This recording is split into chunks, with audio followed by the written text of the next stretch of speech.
space, the final frontier.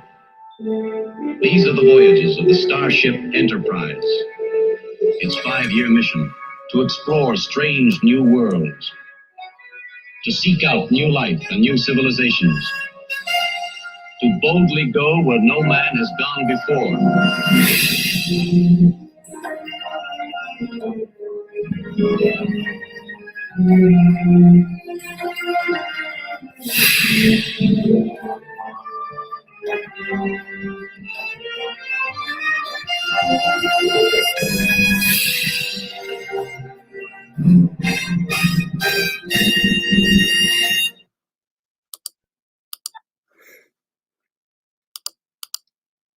Hey gang, welcome to The Bald, the Beautiful, and Art, as we're going to talk about the wonderful original Star Trek series from 1966 and its influence on a bunch of us, our favorite episodes, our least favorite episodes, all that kind of stuff. It's going to be a lot of fun. So set your phasers to stun, like I will, and let's get it rolling. We're going to start with some quotes as we bring the guys into the room here. This one is not from my favorite episode. In fact, it's from the 3rd season, which is a lot of crappy episodes, but there's a few jewels in there. But this particular quote just cracked me up. Here we go. Nope, here we go. Captain, your analysis of the situation was flawless, anticipating that she would deny you admittance. However, the logic by which you arrived at your conclusion escapes me. Mr. Spock, the women on your planet are logical. That's the only planet in this galaxy that can make that claim.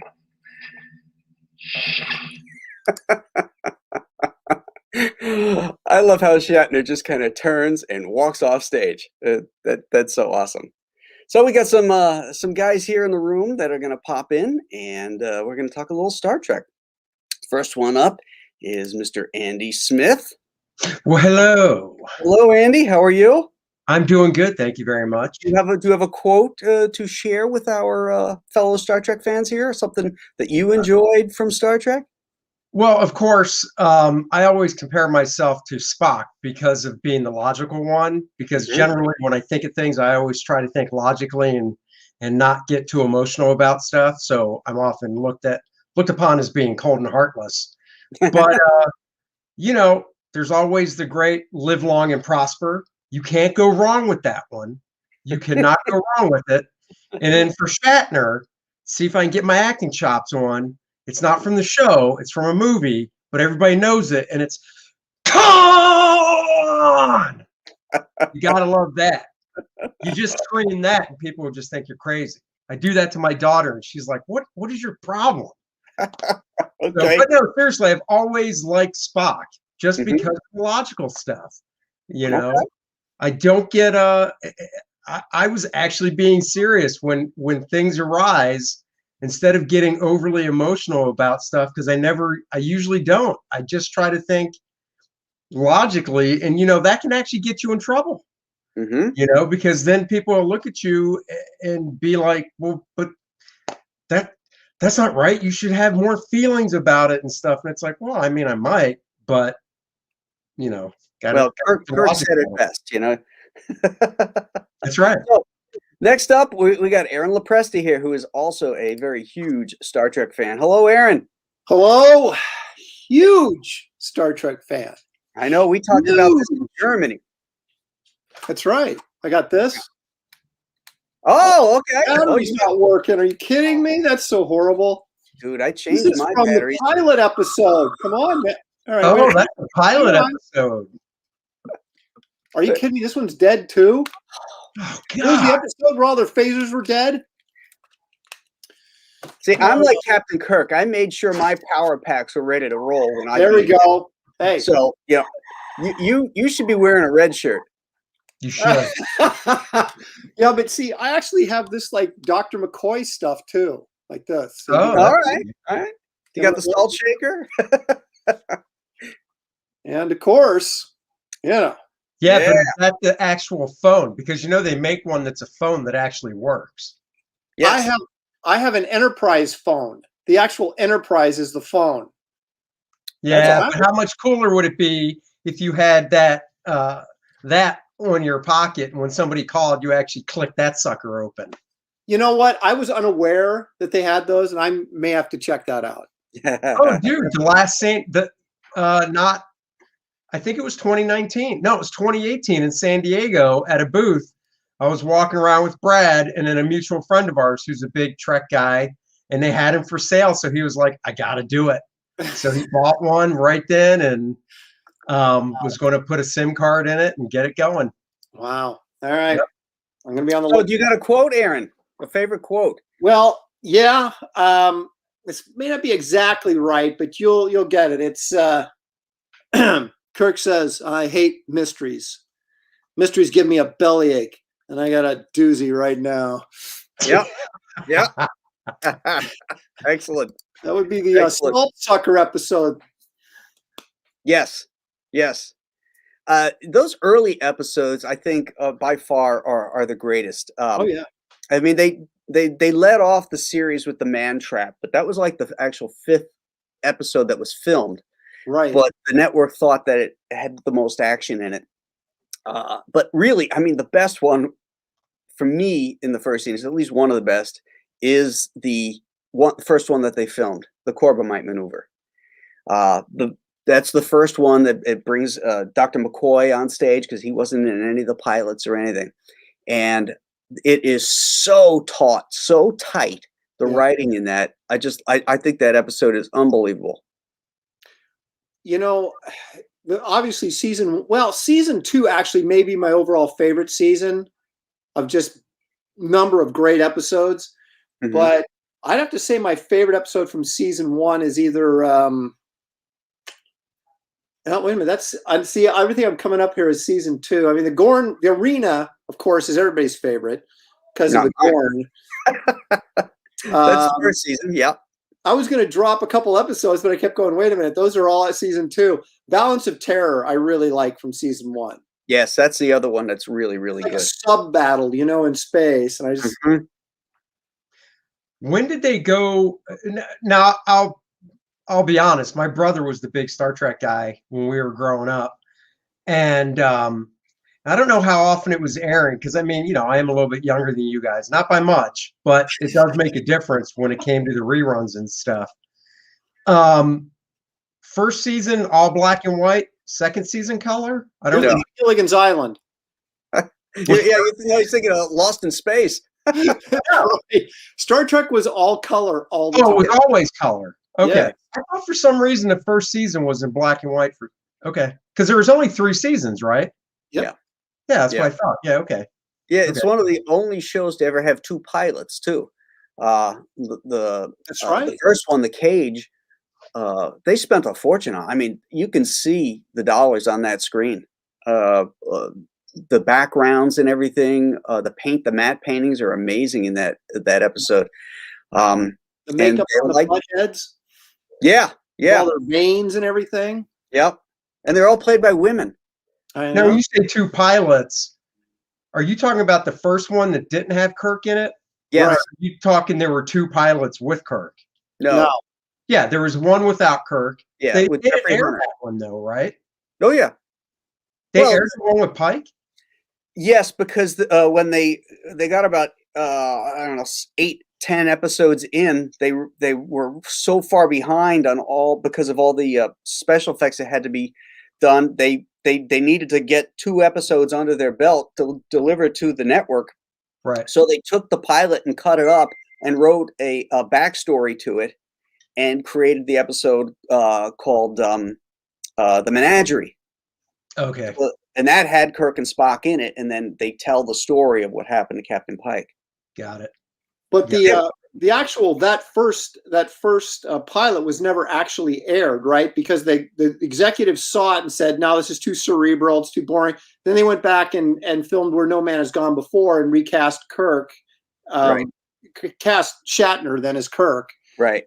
Yep. Yeah. What's amazing to me too is that you watch a lot of TV shows, and when it's in the beginning, they're still trying to figure out who these characters are. Captain Kirk is born whole. I mean, he is perfect in Where No Man Has Gone Before, and his character never really changed all the way through. So they nailed him right out of the gate, you know, which was, I think a testament to him, to Shatner, and to the writers as well. Well, it's got to be one of the best written shows ever. I mean, if you think of the time that was written and the fact that we're talking about it, 50 years later, and it's still, you can watch the episodes and they're still really, really good, except for some in the third season, of course. But those first 2 seasons, I mean, the writing is just really, really good. And the acting is terrific. Oh, yeah. Even the special effects for back then, they still hold up. You know, it's just, it was really quite an amazing show. Okay, now this stream is called The Bold, the Beautiful, and Art. So I think it's about time we bring Art in. There is. The only person in this room that has as much hair as the salt monster from planet M113. Yeah. Just like that Art wears a hat so he doesn't show us all up. Yeah, I don't make you guys feel bad. But let's explore some galaxies. Yeah. Let me show my Star Trek ignorance here. Uh-oh. All right, that's it. You're getting this. You and me both, buddy. You're doing better. I've been watching, Andy. You're doing pretty good, man. Well, my friend I do a podcast with is a huge Star Trek fan, to the extent of he has every Eagle Moss Star Trek spaceship, not just Trek, but the Klingons, everything. He has every single one, which, if you don't know, there's a lot of them. Because I've been to his house and I've seen his shelf, and I'm like, oh my God, they've made this many? Well, they had so many television shows. You take all the ships from the different shows, and there's a ton. Yeah. I still think that for the time, the original TV series had some of the coolest designs. That the Enterprise is still like, holy shit, you talk about iconic. It still holds up. I mean, the film, the new films, everything are still pretty much beholden to that original design. So I think it's pretty cool. Even those phasers you guys were holding up, those things are pretty cool, man. Yeah. Well, look at the communicators. I mean, when flip phones came out, they were modeled after the Star Trek communicators. And it's really cool to think that this iPhone can do more than than the communicator. 300 years in the future. Speaking of the design sense of it all, that's one of the things that I always loved about it, in the reruns, watching it and stuff, is the design sense. I mean, like your background, Graham, I love the sleekness of everything. Yeah. They were really thinking, well, if this is in the future, everything is going to be pared down and just be sleeker, and not, because you see some sci-fi stuff even today, and it's so garbaged up. And I just think to myself, yeah, but wouldn't they have really just nailed it down? And like you said, with the iPhone, they just keep paring it down and paring it down. Well, and that's one of the things I always liked about it. Yeah, think about this, like layout-wise, for storytelling, you have a central hub, which is like the chair, the captain's chair, and that he can relate to everybody on the ship, forward and background, at a spin. So it's just as far as storytelling, he can interact with everybody on the bridge. Right. It's pretty smart just for storytelling, just layout and storytelling. It's pretty smart. And they still mirrored that no matter what, like all the different incarnations, even the films, they've mirrored that idea. So it's pretty the circular set is great because you can move the camera around. You can have people walking in motion, and then they're passing stationary people, like sitting at the control stations. So it gives you senses of depth and motion in there, which is and you have a doorway that's right behind everybody. So when characters come in, they can make a grand entrance, and they can make a storytelling splash. Exactly. So it's really smart. It's really smart the way it's laid out. I don't know how many cameras they used on the original show, but excuse me, definitely set up, for that. It almost seemed like you could do multiple cameras at the same time, like a sitcom. Well, it's ironic. The show that developed the multiple camera shot was I Love Lucy. Right. And this was a Desilu production. It was Lucy signed off on this. Right. That got this show on the air because she's the one who said, let's do a second pilot. That's So what I was that's going to say. It probably was a 3-camera setup. I mean, Yeah. I don't recall enough, but I do remember I Love Lucy was the first show with the 3-camera. Yeah, and that was set up by Carl Freund, the director of The Mummy and the cinematographer of Dracula. Yeah. It's cool stuff. Well, they also just, if you look at a lot of the episodes, I'm trying to think of the director. I want to say Mark Daniels. Maybe, I think that's right. Directed a lot of the episodes. There's moving camera. There's tracking shots. It's not typical TV direction in Star Trek. A lot of the episodes, and so there was a lot of stuff going on that was very innovative for the time. And it's amazing that it took so long for that show to sort of really catch on and become so iconic. And I guess maybe too, the cinematography and the lighting is definitely film based. You have dramatic lighting. It looks like a movie. It doesn't look like that overly lit TV show in the 60s where there's no shadows on anybody's face. There's clearly, dramatic shadows on characters' faces in this. I always thought too, I don't know for sure, but what was it called, that living color, the process that film was all about at the time? Technicolor? Yeah, I was going to say Technicolor?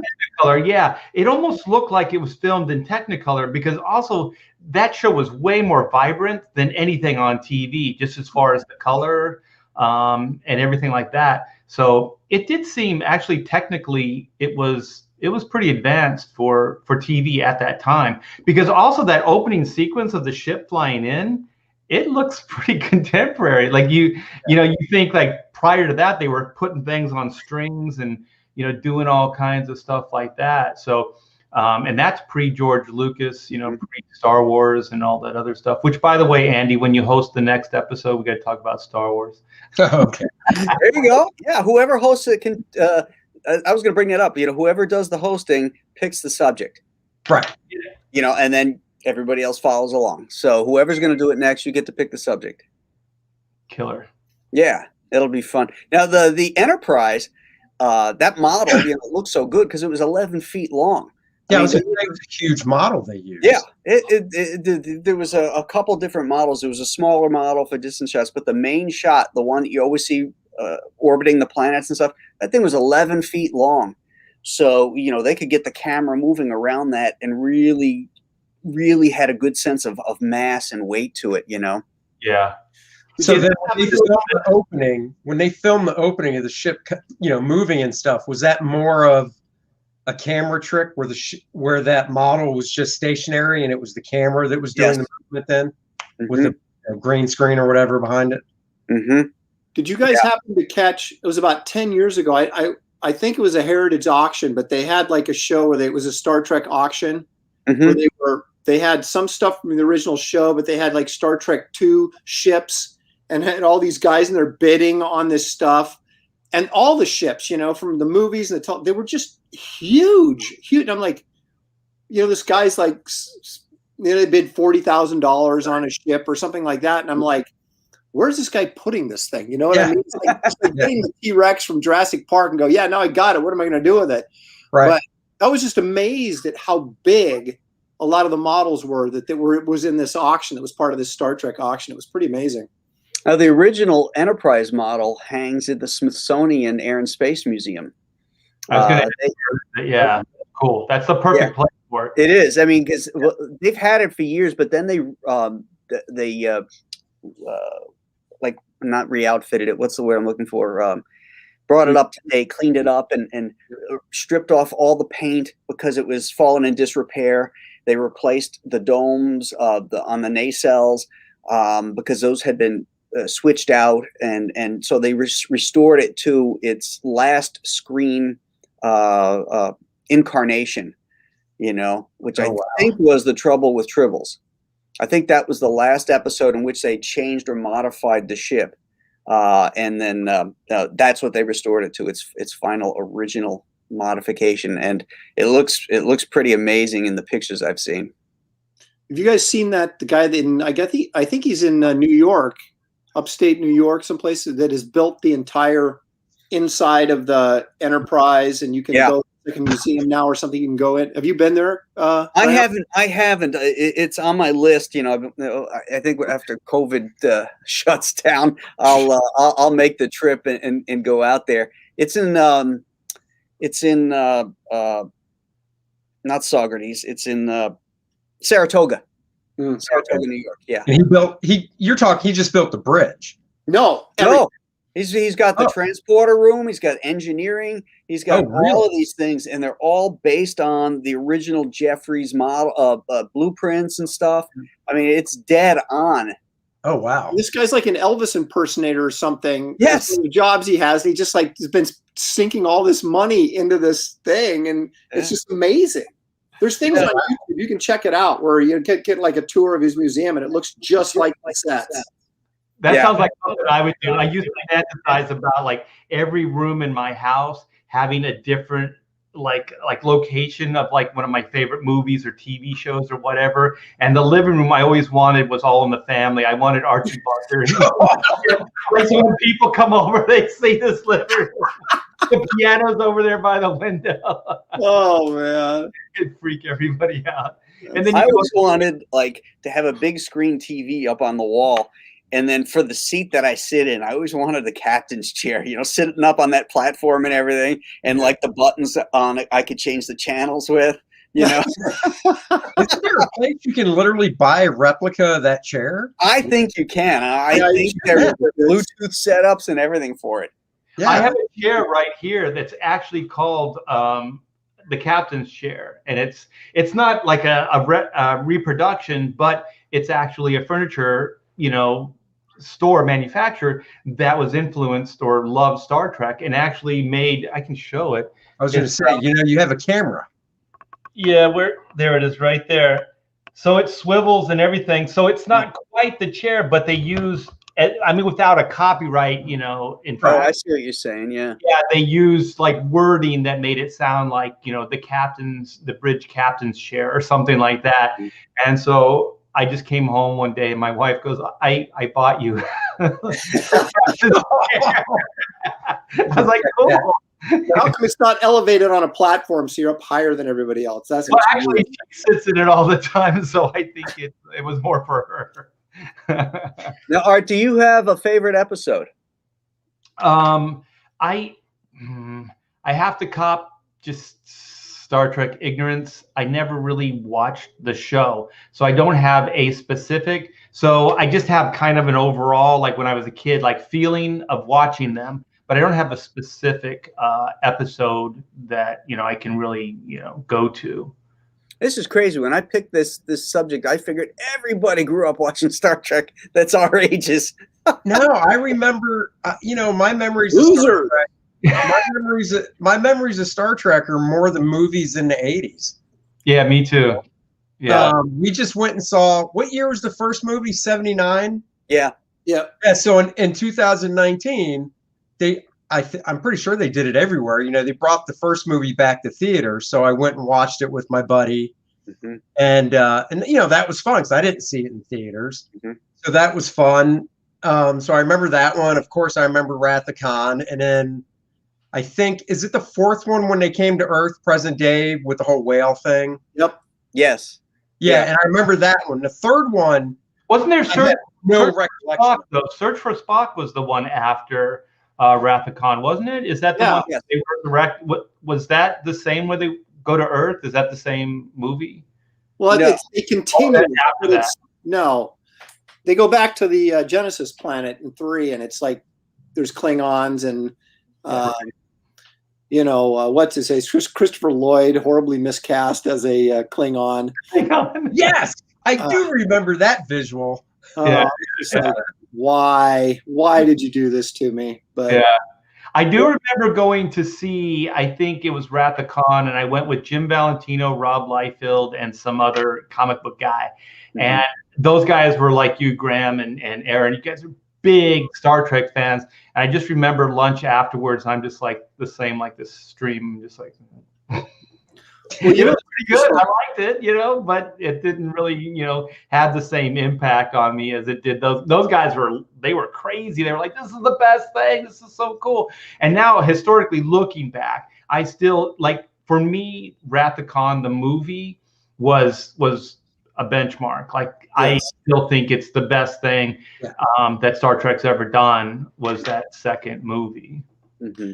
Well, it's interesting. My mom, who's going to be 90 this year, and still in great health, she grew up, she was born in 1931, right? So she grew up reading newspaper strips and stuff. And her favorite, even as a young girl, were Buck Rogers and Mandrake the Magician and all the adventure ones, right? Oh, yeah. So when Star Trek came on, she was right there. And so she's the one who got me hooked on Star Trek, because when those things came out, I was born in 64. So the first season 67? 66. So I caught the third season as a 5-year-old, and then caught up in reruns and stuff, but she watched it all the time. And so then by the time Star Wars came out in 76 or 77, I was already just a huge Trekkie, right? I'd watched the cartoon show when that came on in the early 70s. And so even though that summer that Star Wars came out, we went and saw that movie, me and the kids in the neighborhood, 8 or 9 or 10 times, because whenever we were bored, let's go watch Star Wars, because it was in the theaters forever, right? But to this day, and I was 13. That was the perfect age when Star Wars came out to be a big Star Wars fan. But because I was so invested in Star Trek, I've never become a huge Star Wars fan. I've always I mean, I watched the movies, but I'm just not that. But Star Trek, I'm there. Yeah, I'm the same way, because the thing about Star Trek that I like is the intelligence of the stories. There's science based. Yes, there's adventure, but especially that first season, they had top-notch science fiction writers writing screenplays. Theodore Sturgeon, Spinrad. There was a whole slew of these guys that wrote science fiction novels. Isaac Asimov was sort of on the payroll on the side as somebody they could turn to ask questions about. They had the Houston, was it the Space Center or something, that would go over the science and say, okay, well, warp drives are a possibility, and this is why. You're bending space and stuff like that. So all that stuff was science based, whereas Star Wars was fantasy. It was fantasy adventure. It wasn't any science at all. Well, that's why I think Star Trek is just more relatable. Even though there's alien races and stuff, it has that earthbound connection, where Star Wars has no earthbound connection at all. Mm-hmm. Right. There's not anybody. I mean, there's no mention of it. It's in a galaxy far, far away. Yeah. But Star Trek, time ago. You can't touch the character dynamic between Kirk, Spock, and McCoy either. Right. And even Scotty. Mm-hmm.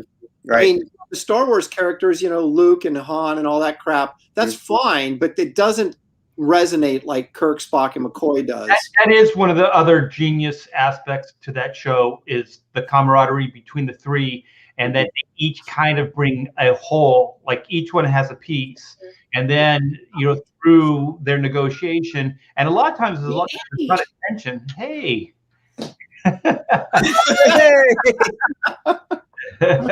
Oh, some of my favorite people. How you doing? Hello. I am brain dead, but other than that, I'm perfect. Okay, well, Art, I don't know that I've ever seen your face. I've seen your name 1,000,000 times. Here it is. Oh, Graham, you're on the bridge. Yes. He's been teamed up. I've got my phaser. I'm ready to go. Oh, I already heard Aaron break out the toys. Yeah, but Aaron's doesn't work. No, one of them does. One of them's dead. Now, I give Shelley credit. She's not, she's not a huge Trek fan, but she suffers it. But the new Kirk, though, is pretty nummy. So we went to my mom, my dad. My dad slept through Star Trek. He just didn't get. But Shelley and I, and my mom and dad, they had when Star Trek 4, shortly after Star Trek 4 came out, they had a Star Trek marathon at a old theater over on the in Southeast Portland. And so the first night they played Star Trek: The Motion Picture and then Wrath of Khan. Good. And sorry. And then this. Andy's and then the second night was 3 and 4. So we went to this for these showings, and they would have like Green Rivers and Cherry Cokes and all that kind of stuff, because this is like this old theater, and we sat in this old theater and watched these double features, and my dad was just like, but the rest of us loved it. We were talking about you the other night, Graham, as we were trying a beer. My name comes up in beer mentioned many times. It was superhero beer. Yeah, I did a label for Bedrock City. There's a microbrew in Houston, and Bedrock City did they commissioned them to do a beer label, and they contacted me to do it like a superhero beer. Oh, cool. And so they were drinking it. My son was having one the other night, and I said, is it good? And because I haven't even tried it, and I wouldn't know if it was good or not anyway. And he's like, I'm not a beer guy. I don't know. And we said, Graham Nolan, he would know. Is it a superhero beer or not? Yeah, Graham would know. Graham's a beer snob. He would know. He would know. Yes. Chuck Dixon always makes fun of me. He does. Oh yes. Well, the follow through has a piquant flavor, and he busts my balls every time I start talking about beer. Well, is it a light or dark beer? I mean, what type is it? Do you even know that? Oh, it's not dark. I haven't even. They're in cans, so it's like. Oh, it's a canned beer. Okay. Well, but it's an IP though. Right. Oh, an IPA. IPA, which you mean? Not intellectual property, but an IPA. Right. Okay. All right. Well, that's a beer style. Now I'm going to go get one. Now that we're talking about it. There you go. Do it. Well, bring it up for all of us. Yeah. I will. I want some of that can. Bring Romulan ale. So one of the things I got for like 50 cents at a con, I just love it though, is a trade of the reprints of the Gold Key stuff. It was Gold Key, right? Oh yeah. Yeah. Dude, the art, and I've had this for years. The art in this stuff is just fantastic. I think it was an Italian guy. Yeah. All right. If we're doing show and tell. What's that? If we're doing show and tell. Aaron's gonna throw his ass. I mean, look at some of this stuff. The art's just great. And then did you know? So they did the little 45 records with the comics and stuff. Right, they had the Power Records. Neil Adams did some stuff. Yeah. John Buscema drew one that was inked by Neil in his studio. I've got it. It is awesome because you can see all the John Buscema in the layout, the solid drawing. Right. And Neil doesn't overpower it. He just does just enough so you can go, oh yeah, that's Neil inking a Buscema Kirk, and it's awesome. No, that's one of the Power Records, right? Mm-hmm. Yeah. I gotta get that because I've heard that before and I haven't seen it, and I've got to check that out. But screenplay from the Wrath of Khan, baby, right there. Yeah. Okay. Yeah. All right. Bought this at a movie poster shop in Hollywood Boulevard, one of the few ones that still remain. I'm gonna show right. I just up and away beer. All right. Let's. Oops, sorry. There's like a couple panels here to kind of set up the story, and then the hold up. There we go. Superhero goes flying through, and there's Bedrock. Oh, that's awesome! All right, cool. So Shelly's going to crack this baby open, and we'll see if it's any good or not. That is awesome. It's my mature palate of beer. I don't have any Star Trek beer though. Well, compare it to a Coors Light. Let's do that. Well, that won't be. That's not a comparison. Yeah. When you're done drinking that, you go to the bathroom. That's the Coors Light. I thought you were going to compare it to beer. It's filtered craft beer. Hefeweizen. Yeah, Shelly, it's filtered that way. Yeah. It's cold filtered. So did you guys see any of the new Star Trek movie remakes? The one that J.J. Abrams did. Seen them all. Yeah. Yeah. What were your feelings about those? I loved the first one. Loved it. Yeah. The first one was good. I liked the Khan one with Benedict Cumberbatch. That's where I first saw him as an actor. And I don't know, because I'm not a huge Star Trek guy. I know some people, like diehard Trekkies, were turned off with it. I wasn't. I liked it. I will say I didn't like the role reversal they did with basically Spock and Kirk. Mm-hmm. You know, because I remember Wrath of Khan, and I was like, well, did they need to do that? Did they do it to make it different? Yeah, let me share this. I think I can redeem myself here with Graham. Is Okay. When I saw the Cumberbatch version of Wrath of Khan, I was like, this is not Wrath of Khan. Period. It's not Wrath of Khan. Not at all. Because you know, you have Khan. He has a personal mat-on for Kirk. That there's like, you know, the flip side of the same coin. That adversarial situation does not exist in that new one. Like the Khan in the new J.J. Abrams version, it's more personal with that older guy, that RoboCop actor. It's more like him and that guy than him and Kirk. So it doesn't feel personal. And also, I thought, if you didn't call this Wrath of Khan, if you didn't call that Cumberbatch actor Khan, I think it would have been an okay movie. But as soon as you call him Khan, there's expectations, and that's where the Star Trek geek, like, if there is anything, that's where I get up and I'm like, no, you know, that's what I did with all the Star Trek guys, and I'm like, this is not Wrath of Khan. That's how I was too. Once they revealed who it was, I was like, no, it's not. I mean, his performance was great. I couldn't great actor, yeah, I couldn't take my eyes off him when he was on screen. I was just like, this guy's phenomenal. But as soon as the Khan reveal, I was like, nah, that's not. The problem with the J.J. Abrams movie is that he was not a Star Trek fan. He was a Star Wars guy, and what he did was he made Star Wars, but he had characters named Kirk and Spock in them. Even the first one, which was the best of all of them, drives me absolutely nuts because there's no military discipline on that ship. It's a frat house in space. Yep. And the original Star Trek was written by World War II vets, many of them, Gene Roddenberry included, and they understood the discipline and the protocol of the military. And even in the original Star Trek, when in one of the first season episode, the Corbomite maneuver, where one of the lieutenants says, "I vote we blast him with phasers," and Kirk looks at him and says, "I'll take that under consideration, Mr. Bailey, when this becomes a democracy," and just shuts him down, you know. And in the J.J. Abrams one, everybody turns around and questions the captain about every decision. It drives me absolutely nuts. And again, there's no science in it. It just I can't stand that movie. It just can't stand it. Fist fight, like there's a fist fight between Kirk and Spock on the like, really? Like, this is nuts. Like, could you imagine like the White House, like the Oval Office, and just throwing down with somebody? Like that's like when you have complete breakdown of leadership, and how do you ever on the bridge? Right, exactly. How would you get that back? Like, that's a court martial.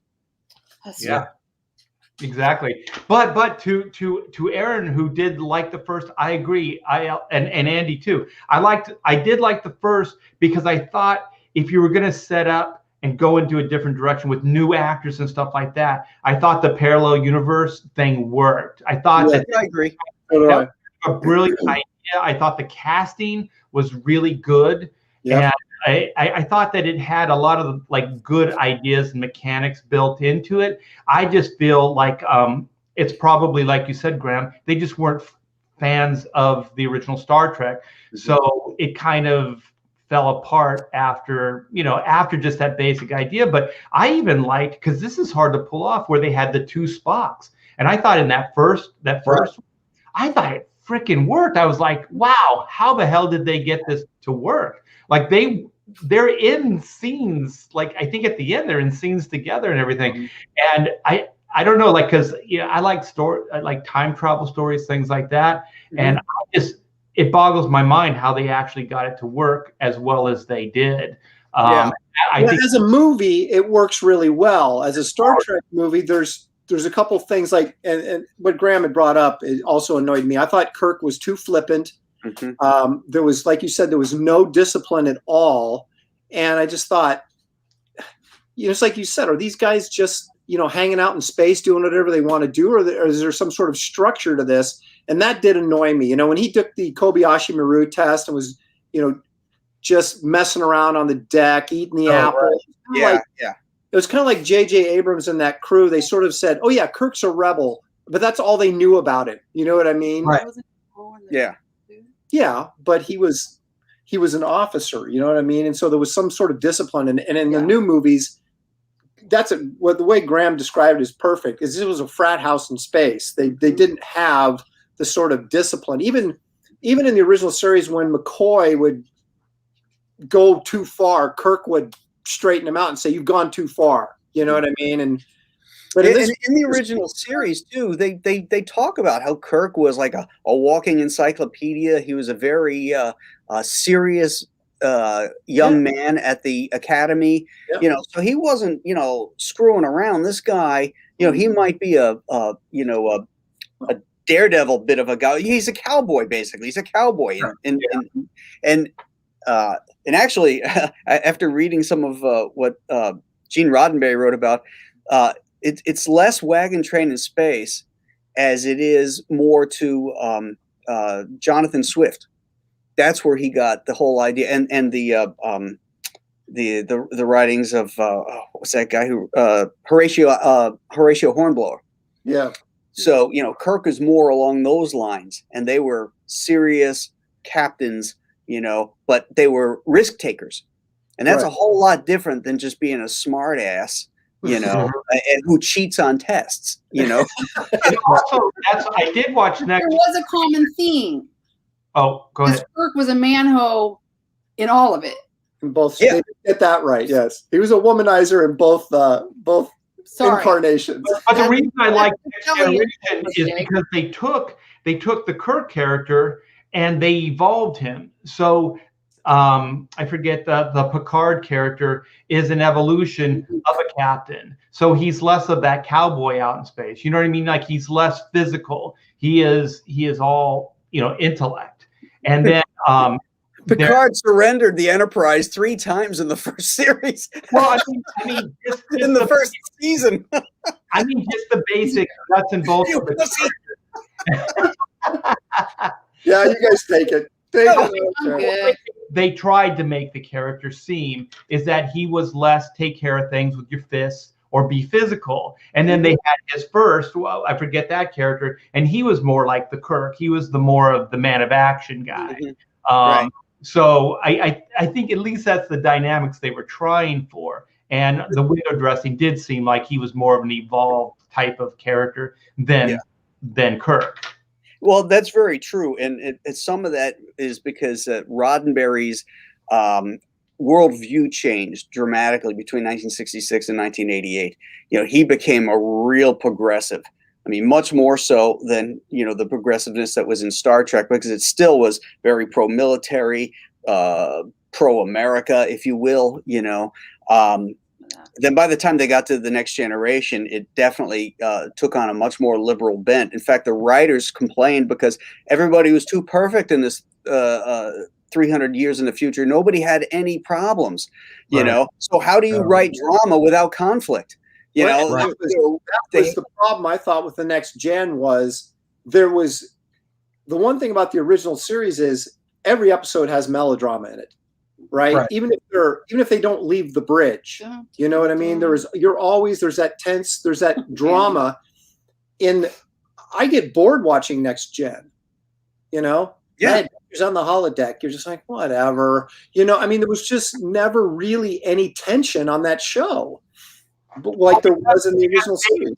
The triad of the original show, those 3 characters, there's already tension built in because they're all coming from completely different points of view, but completely valid points of view as well. So they're all just as important, but they're all kind of adversarial at the same time, with those points of view. So there's always drama. It's that dynamic's always there. And just back to the Abrams, I think what another fundamental thing that they did wrong is they messed with the trilogy or the 3 because they brought in the female character, and she nothing against. I mean, she's a strong character, all that other stuff. That's fine, but she kind of took the place of Bones. Like she, you know what I mean? Like that dynamic just wasn't there. And they had to fight real hard to make Bones an important character in the TV or in the movies, the 3 movies. It always felt like they were throwing him a bone, no pun intended.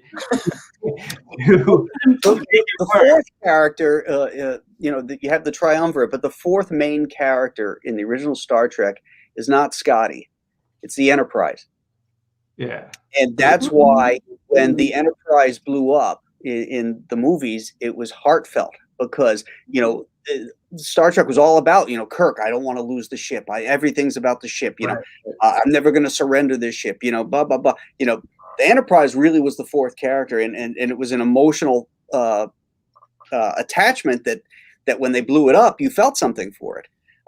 And now they blow it up every which way but loose, it's blowing up, it's getting shot up. It's like, we'll get a new one. Flying forward, that could survive all this stuff and carry our heroes through the universe safely, and fend off, bad guys, bad aliens and all that kind of stuff. And then, now it's like they just blow it up willy-nilly and punch holes in it like it, like it's, redheaded stepchild or something.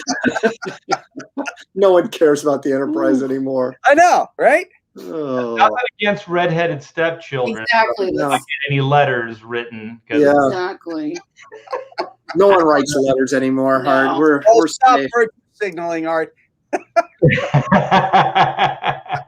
don't get them. Any bald-headed Oh, gotcha. Hey now.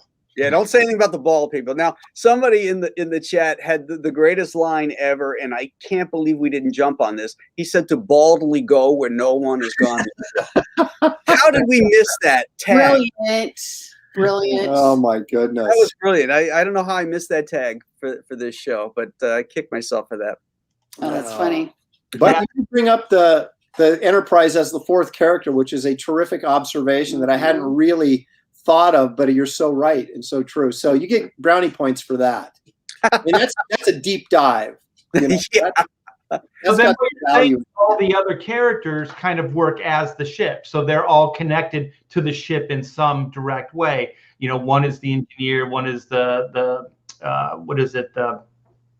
She can understand language. Is that the Uhura character? And then there's one that pilots the ship, and then what's the other one? You got the navigator, the pilot. So then each one of those is like part of the ship, and the only 3 that aren't is Spock, Kirk, and Bones, right? Right. Yeah. Well, they deal with the people side. Right, but they're not directly connected to the ship. So then those characters are extensions of the ship as the fourth character. Mm-hmm. Yeah. Well, I don't want to turn this into necessarily J.J. Abrams bashing, but since we're on the topic of the new movies, what bugged me the most, despite all this other stuff we talked about, was the first one. I thought again was fine. I liked the story. I was fine with it. When we get to the Khan episode, and then the second film was like, why are we rehashing where we've already been? The same thing with Star Wars and ruined Star Wars. We've already seen the Death Star. We've already seen Star Wars. Why are you redoing it? Give us something new. And with Star Trek, even with Star Wars, but especially with Star Trek, there's unlimited possibilities for aliens. And I mean, he could have brought back Harry Mudd, would have probably been more, I was wanting to bring back Harry Mudd in an episode, I thought it would have been hilarious. Yeah. It wouldn't have gone comedy, obviously, but that's why they didn't do it. But, something like that, bring back a character, but don't bring back Khan and then just basically do a retelling of Star Trek 2. Right. Which we've already seen, and it was better anyway. And Khan is Indian, Asian Indian. Right. Okay. All right. So Ricardo Montalban was Mexican. All right. So at least he was a person of color that could pull it off with the black hair. Could you get a more white, more angry guy than Cumberbatch? Yeah, but they're bringing the chicks though, man. Come on. I'm a Cumberbatch. I can't help it. No, he's awesome. Well, that's fine. Sherlock Holmes, great. I'll buy him in that. Oh my gosh! I'll buy him as great Doctor Strange too. Huh? He was a great Doctor Strange too. Oh, okay. Yeah. I forgot about that. Kelly likes the cloaked characters, so. Yeah. The third film was the third film Abrams as well. Yeah. It was. Yeah. See, that one was just. It was his production company, but it wasn't him. Oh, he didn't direct it? Right. Scotty wrote it. I know that. The guy who plays Scotty wrote the screenplay. That's right. Oh, I just remember that one was just blah. You know, it was a good action film, but I turned it off. I couldn't even watch that movie. I turned it off after they showed the Enterprise underwater. Now this that's designed for space travel, and you know how much pressure from water there is, and this thing is underwater. I mean, come on, people. I mean, where's your freaking science? Hey, they had their shields up. See, that's right. Oh my God! Yeah, then it takes off. It flies within an atmosphere. You know, I mean, that's true. That wouldn't work either. Yeah.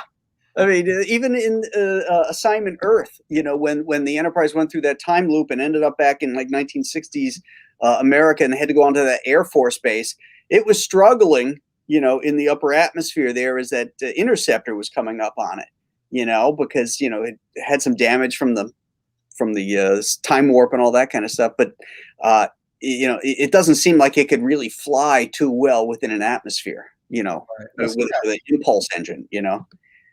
Doesn't make sense. There's no rockets, you know, to propel it. You know, it's like an ion impulse. You know, right? Science.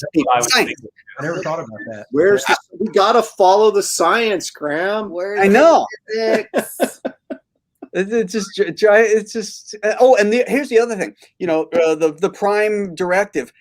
They're in there ruining this whole alien culture. They've exposed themselves. They bring this ship up out of the water. The captain and I think it's Bones are running through the woods as these guys are chasing them. You know, they've exposed themselves. They're using their communicators. I mean, they've completely blown the Prime Directive, and they're running around like the Keystone Cops in that opening. I'm like, I'm out. Yeah, that's how it opens, right? It's like, yeah. But that white chick with the paint on her face, that was a cool design. Yeah. I like the design. So was that in the first 5 minutes of the movie? Because if it was after that, I didn't see her. No, it was later. But it was really. That's like the only thing I remember about the movie is her. That's the thing. And actually, I think you're talking, Graham, about the second one, the second movie, and I think Aaron's talking about the third movie. No, he's talking about the third movie. No, I'm talking about the third one. Is that how it opens up, where they're running in that red forest? Is that? Yeah, that's the third one. Oh, okay. And then it's like they draw the Enterprise on the ground afterwards, like they saw the whole thing. Yeah, exactly. Yeah, like Graham says, it's just the Prime Directive. Prime Directive shot. Now they have this deity they're going to pray to. You know, the Federation deity or something. Yeah. So what are you chewing on, baby? It's like a piece of the action, you know? Right. Like, before look. Was it the Laotians? They're going to want a piece of our action, you know? Wait, wasn't that it too in the third one where, and Graham, you bailed before this, I believe. In the third one, wasn't there the Enterprise got totally ruined or something? Didn't they dig something out of rock that was like buried as well? Yeah, it was on that other planet that crashed on. Yeah, there was another ship that was buried up there on that mountainside that they dug out. They call that a plot contrivance. What's that? It was a plot contrivance. They needed a way to get off the planet. How do we do that? There's a ship that's been crashed there, and they're just trying to get it out again. Yeah. It just happened to be there. That's convenient.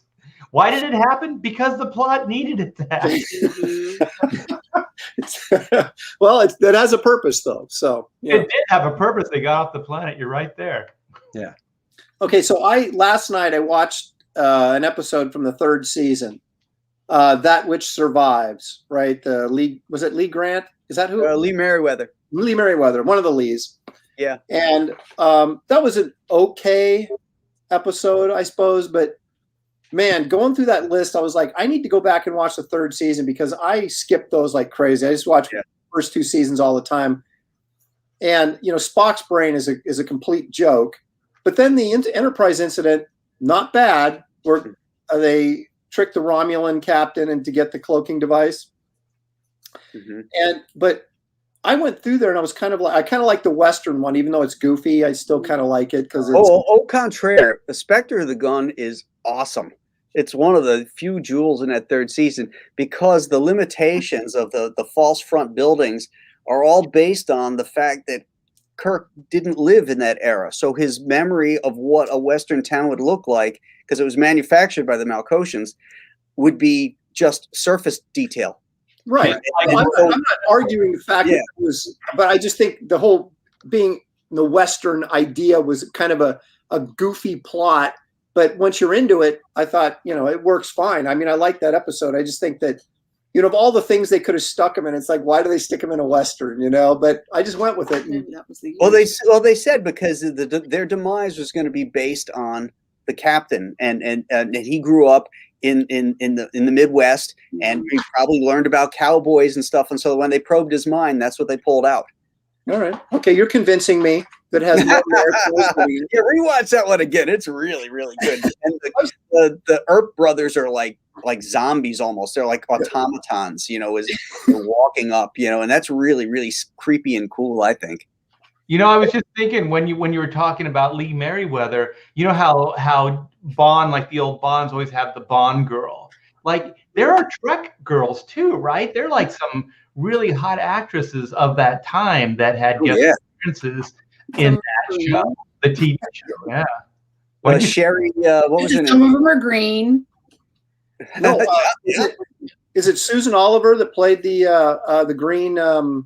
She was also in the pilot. But she was the green girl in the pilot, yeah. Right, but she was the regular girl in the pilot, right? She played all the different characters, yeah. Yes. One that but also Batgirl was Yvonne Craig. Green Girls. Yvonne Craig in that third season episode. Whom Gods Destroy. Yeah, that one's horrible. Oh my God. Wow. Which one? The Indian one? No, it's like Kirk ends up in it's an insane asylum or something, and he thinks the guy that's running it is actually ends up being a patient, and it's just it's kind of goofy. But it's real low budget. It's the one I hate the most though is where Kirk falls in love with that android like in 30 seconds. Oh yeah. What was that called? The Requiem for Methuselah. Requiem for Methuselah. Yeah. Oh, I hate that episode. But that has a great ending though. Because like if you're willing to buy into the fact that Kirk falls in love with this android and he's so tortured about it, at the end you see Spock do an emotional thing where he goes over to Kirk because Bones is saying he's going to feel this pain all his life now, and then Spock walks over to the sleeping Kirk, puts his hand on his head like a mind meld, and goes, "Forget," and that's how it ends. So he makes you forget that. I think that's a powerful sequence. But it's interesting to take, if you contrast Requiem for Methuselah with Edge on the City of Forever, about a believable way that Kirk would fall in love with somebody and a completely non-believable way that he would fall in love with something. Yeah. Great contrast. Yeah. I'll tell you my least favorite, the one I just can't stand, and if it's ever on, I skip it, is And the Children Shall Lead. Oh, I hate that episode. It's got Nelson Belli in it, though. Yes. Yeah. What season was that? Was that season 3 too? What's that, Andy? Was that also season 3? Yeah. I'm assuming all the ones you hate are later in the. Yes, they are. The Empath is the one I can't watch. I hate the Empath. Really? I just can't. Maybe because it's so brutal and the torture and stuff is kind of like. It is brutal. I don't. It doesn't set well with me. I don't like watching that episode. Okay. How about the one with Abraham Lincoln? I love that episode. It's ridiculous, but I love it. Ridiculous, but it's fun. How do they work him into it? He's floating in space. in his chair from the Lincoln Monument. No. That's another one where they tap into Kirk's memory and kind of create these characters for him to. Yeah. What's your favorite episode then? Shelley just brought this up. What's everybody's favorite episode? Any season, all-time favorite. I mean, I don't have one, so mine's got to be the Corbomite maneuver. Really? I can watch that one over and over and over. Is that season 1? Yeah, It's the very first episode filmed. That's what the when he plays the little bald kid. Yeah, have some Tranya. I hope you relish it as much as I. Yeah.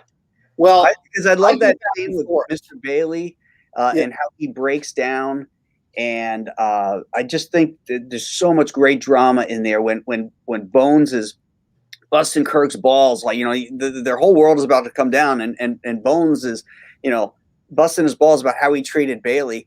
And then Kirk just snaps at him and he says, "Anytime you think you can bluff me, Doctor," you know, and he gets into his face. And then all of a sudden, you know, he realizes, you know, chess is not what we're playing, it's poker. Right. You know, he ends up, you know, winning out in the end. And so cool. That is a great episode. My favorite used to be Doomsday Machine. Yeah. I'd watch that endlessly. But not anymore. Oh, yeah. And the reason I liked that episode so much was because you were on the edge of your seat the entire episode. And then, you know, after they get away from it looks like the Enterprise is going to get eaten by the Doomsday Machine. And then Kirk gets the phasers working just in time on the wrecked ship and diverts its attention. But then there he is stuck in there. And, you know, it's not bad enough that he has to sit there and they got the 20-second countdown, right? And he's like, beam me aboard. And then as soon as he says, beam me aboard, the transporter blows up again, right? So it 15 seconds to get him off just in time. But I've switched from that one to the immunity syndrome, the giant germ in space. Okay. That has about as much high drama in it, trying to save Spock and as they're trying to back out of the amoeba before the bomb goes off. And then what is it? Scotty says, the power levels are dead. And then he leans back in his chair and Kirk says, "Mr. Scott, you may have just written our epitaph." And you're thinking, music's pounding, you know. Yeah. Da, da, da, a commercial. So that's my favorite now. Yeah. Now, the Doomsday Machine, have you seen the remastered version of that? Yes. Okay, because that if any episode needed to be remastered, it was that one, because it's so special effects heavy, and it just falls apart in the original one because you got this flying cornucopia, which isn't proportional to the size of the Enterprise, this planet killer. And then they fix those proportions and they put like flying debris bouncing off the Enterprise. It's just so great. But the one thing I love about that episode is that it shows something that no other Star Trek episode ever showed, and that was hand-to-hand combat training that they got on in the Academy. There's this fight style between Decker and the security guard that's never seen before. It's like a karate type thing. They got these moves, and they're going back and forth like this, and they've got these open hand shots and stuff that they're throwing. And you never saw that kind of fight sequence in any other episode. And I was like, that is really cool. They should do more of that shit, you know? Well, William Wyndon, and this is a tribute to like most of the guest stars and even the actors on the show. I mean, he gave a great performance. You know, it was a little over the top, but not bad. But it was, I mean, those guys showed up and took it seriously. And that's what made part of the reason the show was so great and it's transcendent, is because they weren't screwing around like, oh, this is a paycheck, whatever, I'll phone it in. They took it seriously. And even the guest stars did, and gave really good performances. I wanted to get his autograph at San Diego. William Wyndon was sitting there by himself, and I was walking up there. And this was at least 10 years ago, maybe more. And I was prepared to pay, for William Wyndon, $20, $25, right, for an autograph, right? He wanted 50, and I was like, dude, no, I wasn't going to pay it. You're not worth 100%. So I didn't get it. Asking. I left him there sitting by himself because he was charging too much for a stinking autograph. But not anymore. I know. Did they remaster the whole series? Because you said that one episode in the 90s. Yeah, in the 90s. Oh, really? Yep. Yeah. All 3 seasons. But that's the one that jumps out the most because it had the most special effects in it. So when they upgraded that, there's sequences of the Enterprise flying and shooting at the Doomsday Machine. And when they first come across the hull of Decker's ship, it's half eaten away, and there's like space debris bouncing off of it as just floating in space. It's all those little nuances that they could do instead of just sideways shots, of it, Right. There's some real nice. Shelley's in here giving me Decker quotes in my ear while you're talking. That's why I'm over here laughing. Sorry. So, all right. So, wait. I found some the top 50 babes in Star Trek. So I sent it to a private chat if you want to go over some of them, because I saw like Lee Merriweather and then Julie Newmar and, like you said, Yvonne Craig, all in green. So I sent the link if you want to go. Yeah, there's a link in the thing. All right, hold on. My favorite of all the girls was the one from what was the one where they gosh darn it, Graham, you'll know the name of the episode. First season where they beam down and Van Gelder, where they have the spinning thing that controls. Lines. What's the name of that episode? I put you on the spot, and now you're screwed. Yeah. It's got the guy from Barney Miller in it. Which actor? Which one from Barney Miller? Inspector Luger. Yeah, Barney Miller. Yeah. Well, Captain. That girl in that episode from the Christmas party. Yeah. Helen Noel. Yeah. She's like my all-time favorite Trek girl. All right, let's. No, come here, baby. Yeah, there's some knockouts in this thing. Oh, that's here we go. Here's Sherry Jackson. Okay. Yeah. As the android Andrea. Right. Super, super hot. I thought. Okay. Yeah. Oh, she's number one, huh? Yeah. Well, probably because of the outfit. Well, that too. But look at her face. She is beautiful. Yeah. Okay. Yeah, Leslie Parrish. That nose. That time period is such a cool design in its simplicity, though. Yeah. She's not on my list. No, she's not on my list either, and she has kind of an annoying voice. She didn't do it for me. Barbara Boucher, she was really beautiful. She was cute. Yeah. That was a great fight scene between Kirk and that guy where Spock and McCoy grab him. He gets knocked over and he goes, "I'm stimulating him." They throw him back into the fight. Yep. Yeah. I'm not quite done with my taste test, so I think I need some more. Oh, grab another beer. I need more data. Somebody's getting drunk. Oh, I didn't like that either. Didn't do anything for me. That outfit doesn't do anything. That looks like something out of the Legion of Superheroes from.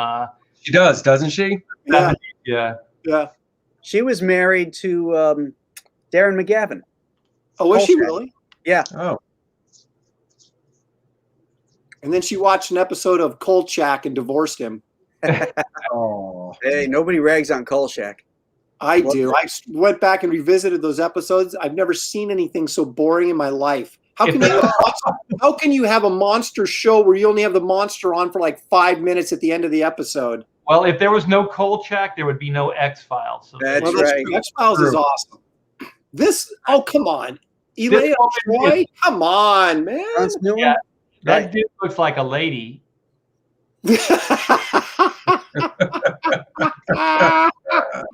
That's a man, baby. Yeah, I don't like that outfit. All right, Susan Oliver. We got Susan Oliver. Yeah, she's got 2 thumbs way up. Yeah. That right there is the inspiration for She-Hulk. Look at that. That is She-Hulk 100%. Oh wow, Yeoman Teresa Ross from she was Trelane. I forgot. Well, she's really beautiful here. She didn't strike me as all that great in the episode, but no, me either. But she looks like Elizabeth Montgomery in that picture. Yeah, that's what I was thinking too. Oh, here we go. Here's Mariana Hill. Here we go. Yeah, Mariana Hill. She should be way up on the list. Yeah. Yeah, I agree. Where she's she and Sherry Jackson should be right up there. Celeste Yarnell. And she was cute. She was cute. She just passed away this year. Oh, did she really? Yep. Thanks for bumming us out, Graham. Yeah, thanks a lot, Graham. Why don't you bring the show down? Yeah, and also, Graham, don't remind us they're all in their like 70s or 80s. Yeah, ruin the whole thing. So after him too much, guys. You know, these are all. They don't look like this anymore. Oh, this one? Come on, this one can't Come be. on, no way. I was going to say she did. Yeah, no. This Crack my knuckles and jump for joy. I got a clean bill of health from Dr. McCoy. Yeah.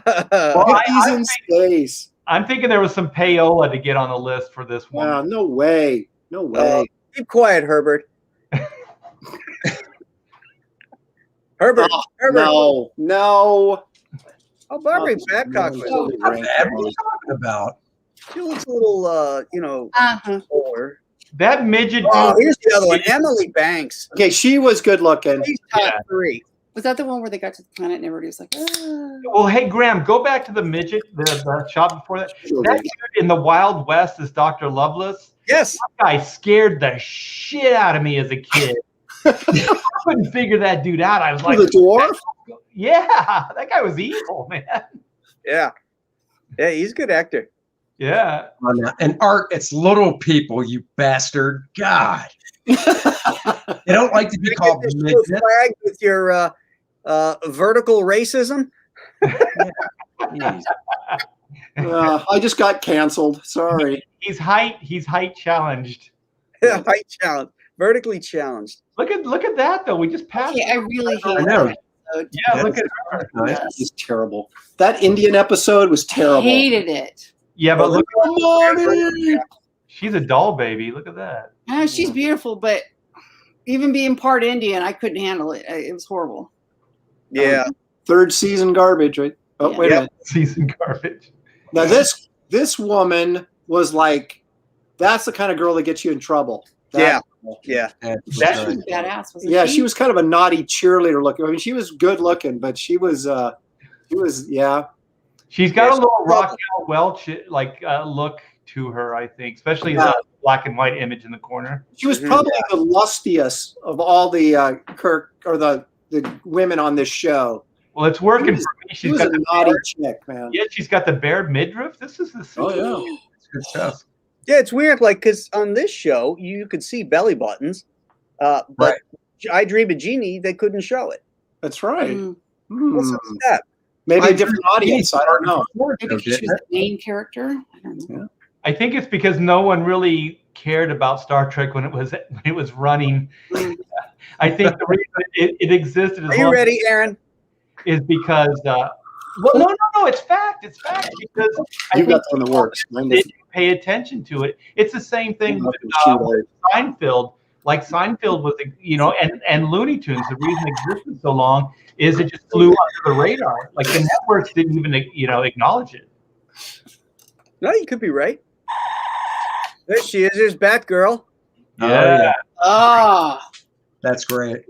She can wear green. that's our second Orion slave girl. Yes. Yeah. Yeah. As long as they're painted in green, they don't have to wear clothes. How is Nichelle Nichols 16th on this list? She should be one. She was beautiful. I know. Super nice lady too. Yeah, super nice to Sammy when she was met her. Married. Hartley, Yeah, yeah. I was never a big Marion Hartley fan. Oh, I thought she was beautiful. She's not unattractive, but She's like your mom. She's like an attractive mom. yes, I guess 17 is probably all right. Lee Merriweather.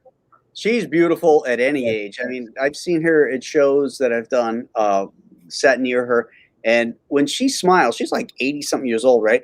And, if she's just sitting there like anybody else, she looks older. As soon as she smiles, her face lights up and like 30 years goes off of it. I mean, she's really still a beautiful, beautiful woman. Graham's crush on an 80-year-old woman. Watch out. Yeah, well, But yeah, didn't she played Batgirl in the 60s Mhm. show as well? Yeah, in the movie.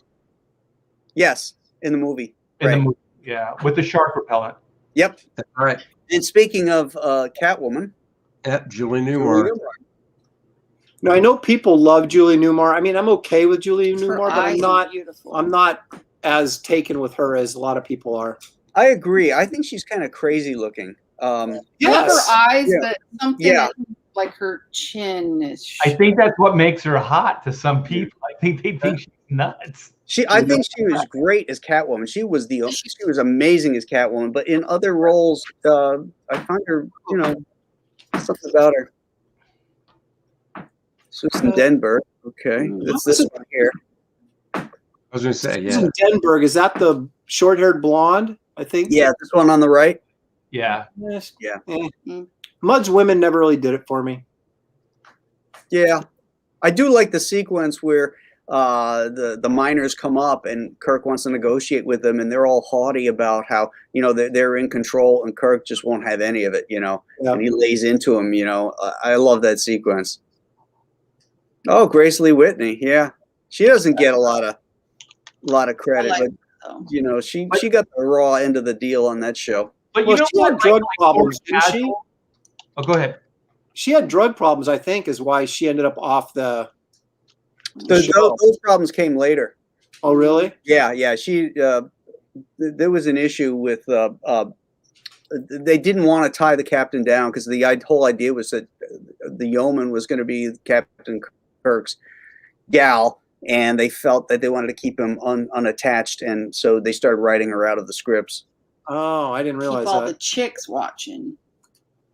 Well, I think she's fairly kind of because I'm not a big fan of the show, but I know her and her look. So yeah, well, she was first season, bunch of early episodes, and then there's that hairdo that you just can't forget. Yeah, exactly. Oh yeah, that is literally the beehive of the time. It really is. It But she looks so much taller. Yeah. I just watched Robert Walker Jr. today in the War Wagon. Here you could probably do that. Spank her on the butt. Is that why? Yeah. Charlie X, man. Booyah. What a sexy. I always liked her from that. What was the episode? Graham? Which one? Mirror. Yeah. I always liked her for some reason. It's Mirror where they Oh yeah. Yeah, well, she's attractive, but she's not overly attractive. She just has a nice kind of look to her. And she's got those abs. Mirror. Where they went to the alternate universe and it was like. Oh, which is the one where they got sets. old. Oh, that was I like the that Deadly one. Years. Okay. I love that episode too. That's a good one. Yeah. I'm feeling it. That stupid Commodore, man, pissed me off every time I watch the episode.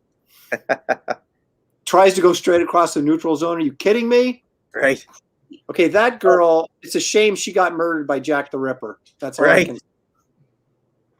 Yeah. It looks. I guess she was a real dancer. Nice. Well, she was obviously a belly dancer, that's for Can't sure. fake that stuff. Yeah. No. I got that midriff on her.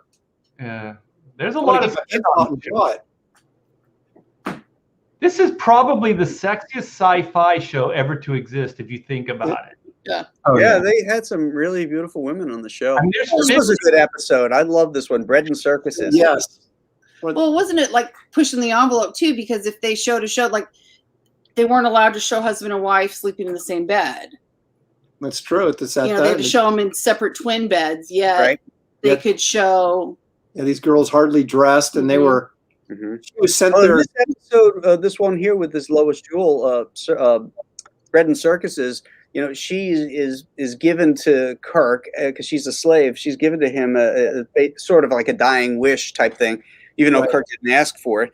And then when they cut away, he's They didn't turn it away in the bed. So that they were doing. Yeah. Yep. Well, Yeah. look here, how What's really cool about this episode too is because Gene Roddenberry was an atheist, and he didn't write this episode. But the whole point of it is that they're sun worshippers, and Spock just can't get over it's not logical for that civilization to be sun worshippers. And then Uhura says, you don't understand. I've been listening to the communications. It's not the sun in the sky. It's the Son of God. Right. I thought that was a great episode. I love that at the end. And they're like, oh my God, even out here, Yeah. Wouldn't it be great to come back and see how that, happens, he says, but Right. I love that. I love that sequence because they do mention that. Yep. And I didn't see that coming either. The first time you watch the episode, you just think they're worshiping the sun, Right. And then it was nice. It was a nice payoff. I really like that. Yeah. I found the Alices annoying.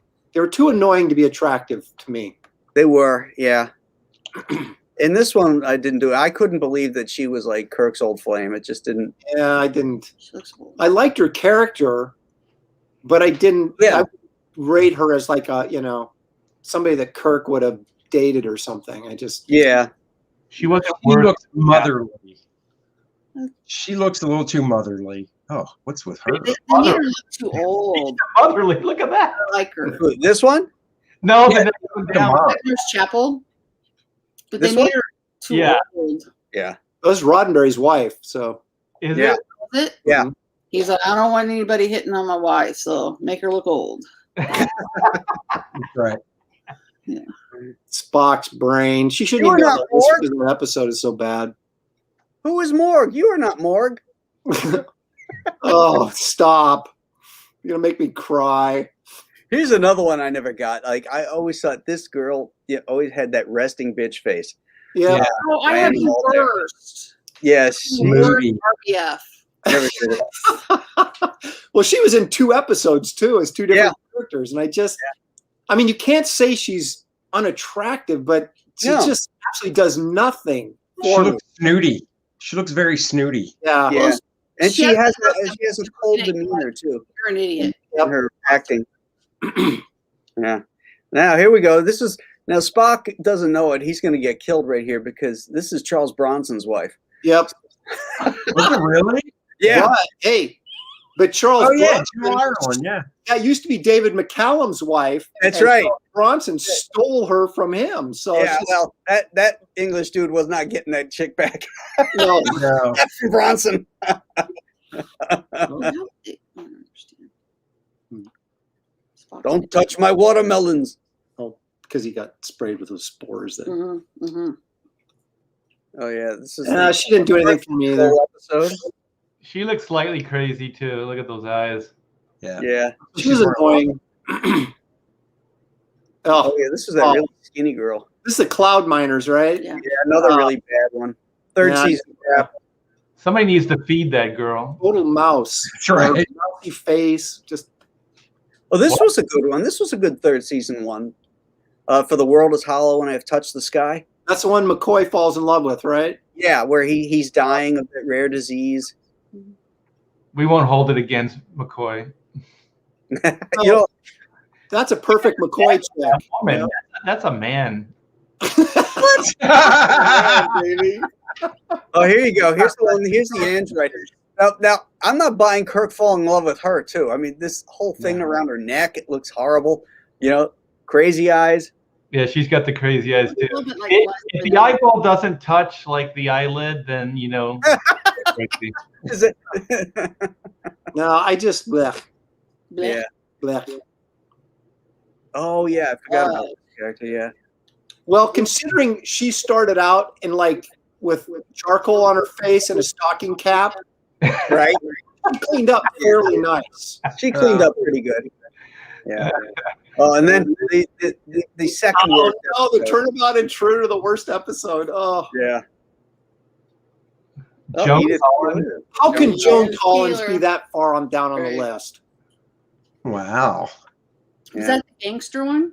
No, that's where he goes back and. Oh my gosh! Wait, that was Terry Garr. So Terry Yeah. Garr was on that show too. Holy Yeah. Yeah. This was supposed to be a pilot. They wanted to use this episode as a spin-off, but it never got traction. Jesus, how young was Terry Garr? She was like 19 or something. She was Yeah. Couldn't young. even been 20. She was really young.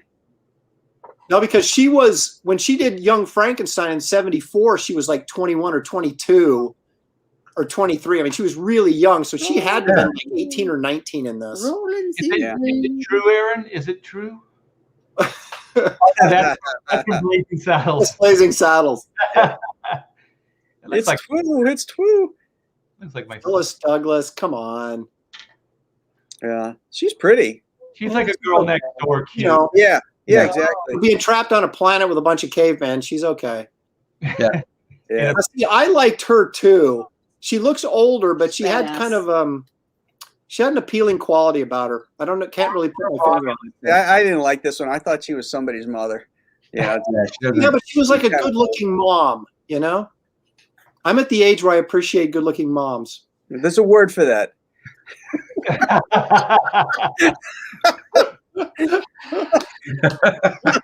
Aaron's in trouble for sure. Moving on. Yeah. Oh, Eleanor Donahue. I just watched this episode recently. Oh, I hate that episode too. It's so I love that episode. Oh, That's a good one. What's that thing called? What's that little energy thing that the companion? The companion, yeah. Yeah. And she was bitchy the whole episode. I was glad when she died. She was bitchy. She's got borderline crazy eyes. This one was full on crazy. She was crazy. Yeah, she was full on crazy in the show. So yeah. Well, it was good casting because it works. This is raised thespian. Yeah, this one from Shore Leave, when Ruth showed up, it was like Kirk's old flame. Yeah. I always thought she looked old. Yeah, me too. For some reason, she probably wasn't. She was probably younger than, or at least as old as Shatner was. But for some, I guess it was the hairdo and the makeup maybe made her look older. Yep, I agree. Yeah, Sally Kellerman, she was good. Yeah, well, she's acting crazy eyes. So. Oh yeah, here's the former stripper. Oh, she was a porn actress. Yeah, she was a stripper, and really, yeah. She's like, I have too many clothes on. She made a bunch of those Philippine horror films, the Bloodbath series. She was in one of those. Well, we all know what Andy's going to do after the show. He's going to Google that chick. I already am. Here's a girl for Scotty. Yeah, she's got Scotty's speed. She's all right. Yeah, he looks very safe. Yeah, he's like, somebody likes me. Oh yeah, this is another one. This one always seemed that hairdo didn't do her any justice. No, they had a lot of choice back then. There wasn't a lot of good product or anything. Well, some of those girls pull it off. This girl. Oh, I can't stand her. No, that's bad. Yeah, she was treasonous anyway. That's right. I was gonna say she was in It's a Mad, Mad, Mad, Mad World. So wait, Shelley, what's wrong with her boobs? They're too pointy. Those bras they had back in the 50s. Come on. So she's the last one. She's number 50. They doubled as weapons back then. Those were the phaser banks. That's a bag of rocks. Oh, my God. That's good stuff. Good stuff. Well, you know what? Bond isn't the only franchise that has some lookers in it. Yeah, There you go. Definitely. I think we just educated your crowd here, Graham. Yeah, that's right. Well, now, if this doesn't turn you into Star Trek fans, I don't know what's gonna. So exactly, I'm a big fan now. I'm going to be like Andy. I'm going to Google. Yeah, you don't get this. Everything but season 3. Well, I'm going to say, What'd you say, Graham? I say you don't get this in Star Wars. No. Actually, you don't. That's true. You get Jar Jar Binks. You get you get Ewoks. You get fuzzy little critters. Yeah, Ewoks, Jar Jar Binks, girls with those wacky Jar Jar Binks. Somebody on the back of their heads. Multiple people had to say yes. That's great. Yes, let's go with that. Yeah. Only one had to, Shelley, and that was George Lucas. And everybody else was like going, yeah, that's a great choice, somebody George. had to kiss his butt to get that. Yeah, Yeah, that's fantastic. There was a guy on Twitter who posted his digital reworking of Jar Jar Binks. Yeah, like he's a digital artist, like a concept artist. Did you see that? Yeah. It was really cool looking. I mean, Jar Jar Binks looked like a real creature and kind of scary looking, I know, and I said, but what could you do with his voice? That's the real question. Yeah, that's true. Misa, not sure. I don't know. Anyway, you know what would have really worked for Jar Jar is if he had like a hot girlfriend. Right. Because that would redeem some redeeming value there. Yeah, I can't wait till Art picks the theme because it's going to be. Well, I think we've clearly established that Star Trek is the mature adult science fiction, and Star Wars is for kids. Isn't that really what we've established here tonight? I couldn't agree more. Yes. Yeah. It's a mature space opera. Yes. That's it. Yeah. Cool show. See that? Well, just when you think about some of the people in the chat room here that have been with us. Fearless Freep is here. Hello. We're missing some. I guess we. The documentary about the restoration of the main enterprise model, which is in the. Guess Well, we you know, better- just as an aside, I did a convention. It was called Space City or whatever, and it's in Houston. Yep. And they had a tour of the NASA facilities, like full-on tour, and we got to meet some of the astronauts and things like that. And I'll tell you, Star Trek fans, every damn one of them, like they all came out of the woodwork to meet us. Like they were just hanging out on the tour just to hang out. And then after we all had lunch, it was pretty crazy. I had no idea that a lot of those guys that are, you know, working at NASA, they grew up with Star Trek, and that gave them dreams and gave them hopes of doing all of these things. And they almost all, well, everyone that we met shared a similar background. They all have a love for Star Trek. Yeah, it was the intelligence of the writing. You know, it inspired the imagination of what could be. You know, you look at the sick bay, and you look at hospitals and how they have the readings and stuff above the bed, just like in sick bays. You know. Yeah. We talked about the cell phone. You know. Yeah. So I'm waiting for the transporter because I can't stand having to travel places. I like going places, but I hate the process of getting there. Well, Graham, have you. you seen that movie called The Fly? I know. That's what I was thinking. What happened? Yeah. We don't want there that. is that. Wow, Art thought you were a nerd. I'm not a nerd. Yeah, No, you are. aren't we all? dare you. I'm like a super nerd. You know, the restored Galileo shuttle was donated to the Houston Space Center. Yeah, I saw that. I got pictures next to it. Neat. Yeah. It's funny because my daughter, I brought my daughter, she was probably 15 at the time, and she didn't appreciate anything. I kept telling her, this is once in a lifetime thing, because she didn't understand any. She's not like a science person or a, you know, like sci-fi or anything like that. And I said, you need to appreciate this. I'm telling you, we're gonna take tons of pictures and all this stuff, because also we got a lecture by the guy that's creating or finding wormholes. So he lectured for like an hour on how it was possible. He had audio, visual, the whole 9 yards. And he was saying, and this, like, I didn't understand any of it, all right over my head, but I kept telling my daughter, this is crazy. This guy is gonna, you know, if anything's gonna happen, it's gonna be from this guy. And so then he said, and this is the thing that really resonated with me, is one piece. All you need is one piece. Like they have all the pieces to make like interstellar travel, like time travel. I don't know if it's intergalactic or time travel, but there's all they need is one piece. And once they find that one piece, it will all be possible. So I never thought about it that way, that sometimes these scientific, these theories, all they need is one component, and then they plug that in, and then everything else falls into place. And he said it is possible. He said it's completely possible. And he was showing us spaceports, like where you would have a shuttle fly into a spaceport. And I'm not sure if that thing then flies with the ship in through, or the ship goes through, like what is it, Stargate? You know, those little Stargate kind of things. Like I said, it went right over my head. But man, I was like, this could happen. We could do this. I'm not going to be the first guy to fly through a black hole. I can tell you that. Yeah, really. I saw the movie Black Hole, and I still don't know what I watched. I finally saw that the other day. That movie's insane. Anthony Perkins. Yeah, the dopey little robots. It could have been great because the special effects, it was like Disney was really Disney back then, you know, and they really did a great job on the special effects and the animation, and it had what's his name in there? Anthony Perkins. No, the lead guy. He was in Breaking Bad. He was in Jackie Brown. Yeah, I know exactly. You're trying. He passed away a couple years ago. Fuller. He was also in Alligator. Yes. I know who you're talking about too. Damn it! Come on, guys, in the chat room. You know who we're talking about.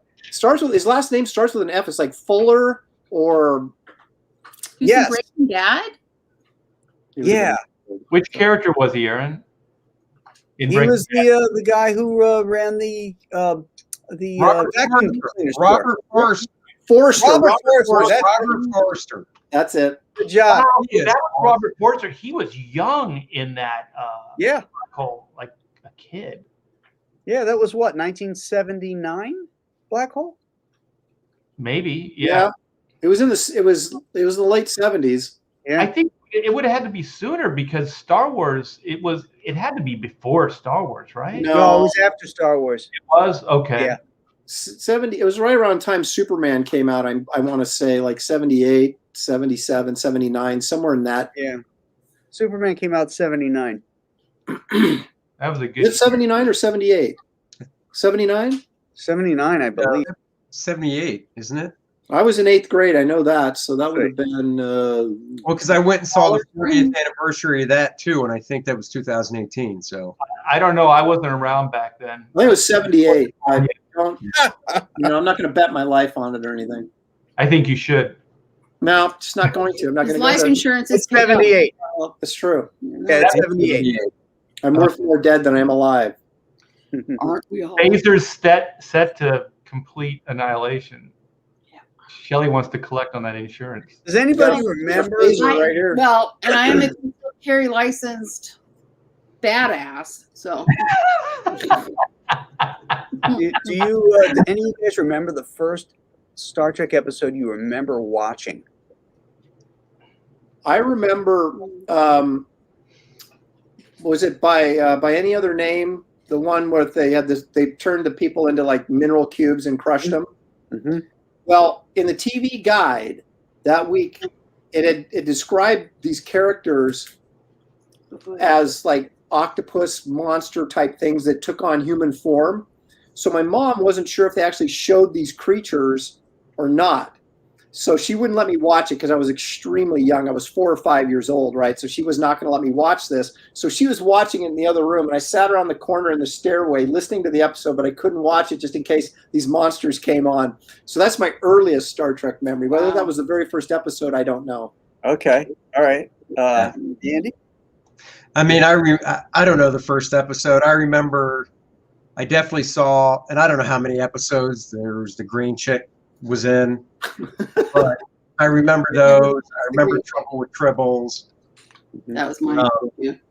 I mean, that one, Trouble with Tribbles is just a blaze it in because of what it stuff. Art, do you remember? Yeah. Is it my turn? Yeah. I remember that desert battle with that lizard dude. Yes, I remember that too. Born. Yeah, that one really, and then I think Tribbles. Okay. And I just remember bits and pieces of them, but I do think I saw a lot more than I'm recalling, but I do remember those two from my childhood. The first one I remember watching, I was a little kid. It was the late '60s, and it was Miri, and that one scared me. You know, when that kid comes, when they got the little broken bicycle and Bones hits the wheel and it's squeaking, and then the mutated kid comes running out and attacks him. He looks like a zombie and stuff. That scared the piss out of me as a kid. You know, if this was 1969 when I saw it, you know, I was only 7. You know, and that scared the heck out of me. But that's the first one I remember. That was a scary episode. That was. I remember that being one of the ones that unnerved me a little bit.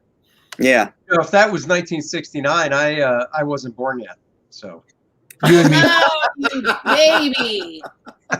Well, it I was depends. Was it before November 1969? If it was after November, Let me check my calendar. I'm sure I if it wrote was it down. after November, then yes, I was a baby. If it Oh, was before November, I was not. You don't score any points for being the youngest No. here. Andy. That's all I'm saying. yeah. I Get gotta him. take it where I can Get get it. him. Yes. Are we shooting people? Let's favor Andy. Shooting Andy. Oh, Poor Andy. well, wait. Art's the oldest, Yeah. so then it just comes down to: are you and Aaron the same year? Born the same year, Graham? No, I was born in '64. When were you born, Graham? 62. Okay.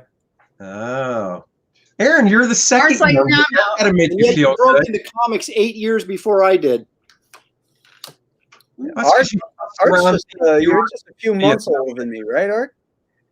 No, I'm 61, so I'm Yeah, but you're a late 61, right? October. Yes.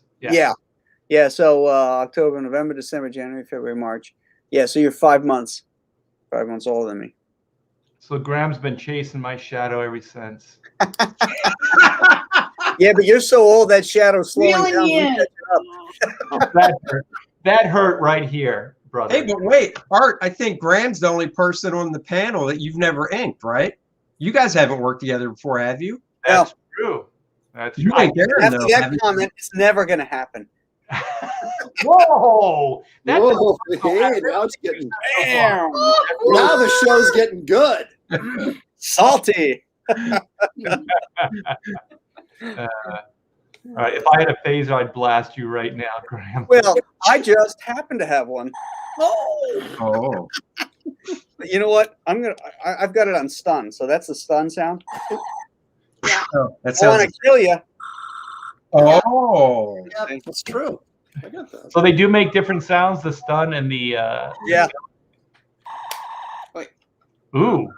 Battery's dead on that too. All my batteries are dead, man. Yeah. Well, that It's red. like- Way to prepare. Quite a metaphor for our life right now, I think. It's not My for a battery's week dead. we were doing this. I got to get a communicator from Star Trek 2. You know, if one of the bigger ones from the movie. I don't have one of those. I got the television show, If but they made cell phones like they do. They that would They be do. really Yeah, fun, so would they they? sell do. They do. Oh, yeah. Isn't technology supposed to get big enough more geek as it streamlined is. as time goes on? You know, so like in the 1960s Star Trek, you had that nicely shaped communicator about the same size as a flip phone.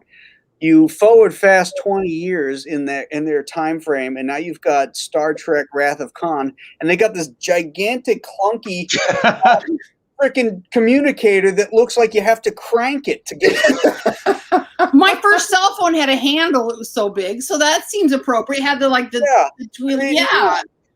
It had like you pick it up and it's got the pigtail thing, you know. Oh, yeah. It is interesting that that kind of regressed. The technology sort of regressed in a couple areas. Yeah. Like all of a sudden the communicators got bigger and heavier and You know how we I were have a talking Star about Trek 2 phaser, which is nice. I have a Star Trek 2 phaser. well, I was just going to say, out of all the things that like Star Trek did that I wish we could have, is a phaser, because there's people I would just like to just stop Oh, all the time. Like you could go to the supermarket and just go, you know, and just knock them on their ass and then just keep going. okay. I'm a teacher, so Ooh. imagine me. Yeah, I You only could teach just get a, people you, for you could time just get a cop's with back taser. issues, but I could have used one today. Yeah, but the taser is like the real tasers in real life. Those things look violent. Like you No, shake. just a little bit of a Yeah, just phaser. kind of want to Stun drop. him, shut Yeah. him up. Yeah, Yeah. you just want to drop it Instead, real I just quick. throw we have this Velcro zombie. I just throw his head. That's about it.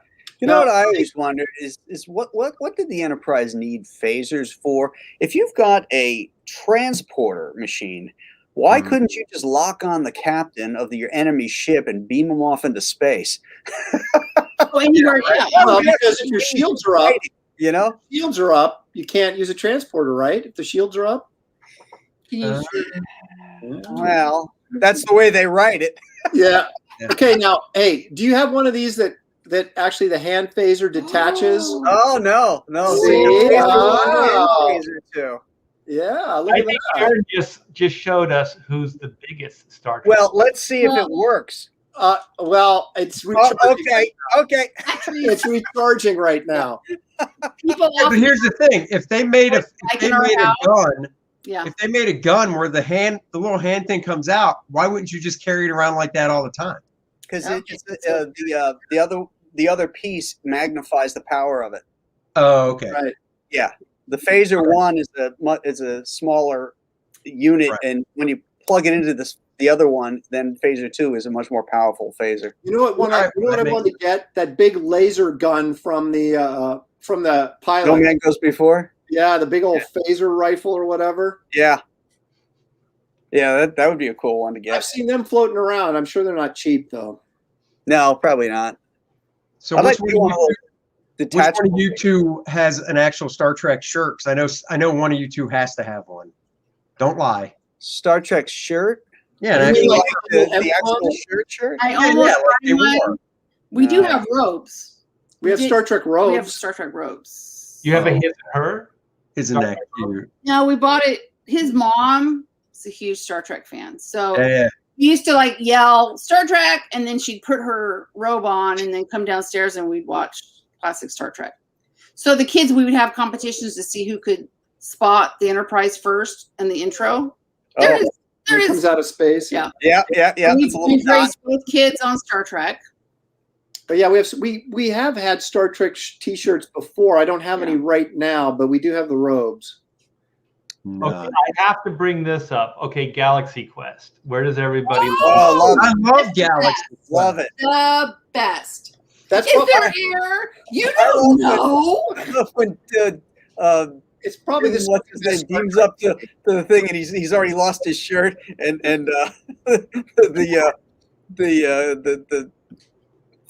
Character. what's that actor's name? Sam Rockwell is the best. No, not Sam Rockwell. The guy who Tim plays the Allen? Spock character. Alan? Rickman. Yeah, Alan Rickman goes, I see you managed to lose your shirt again.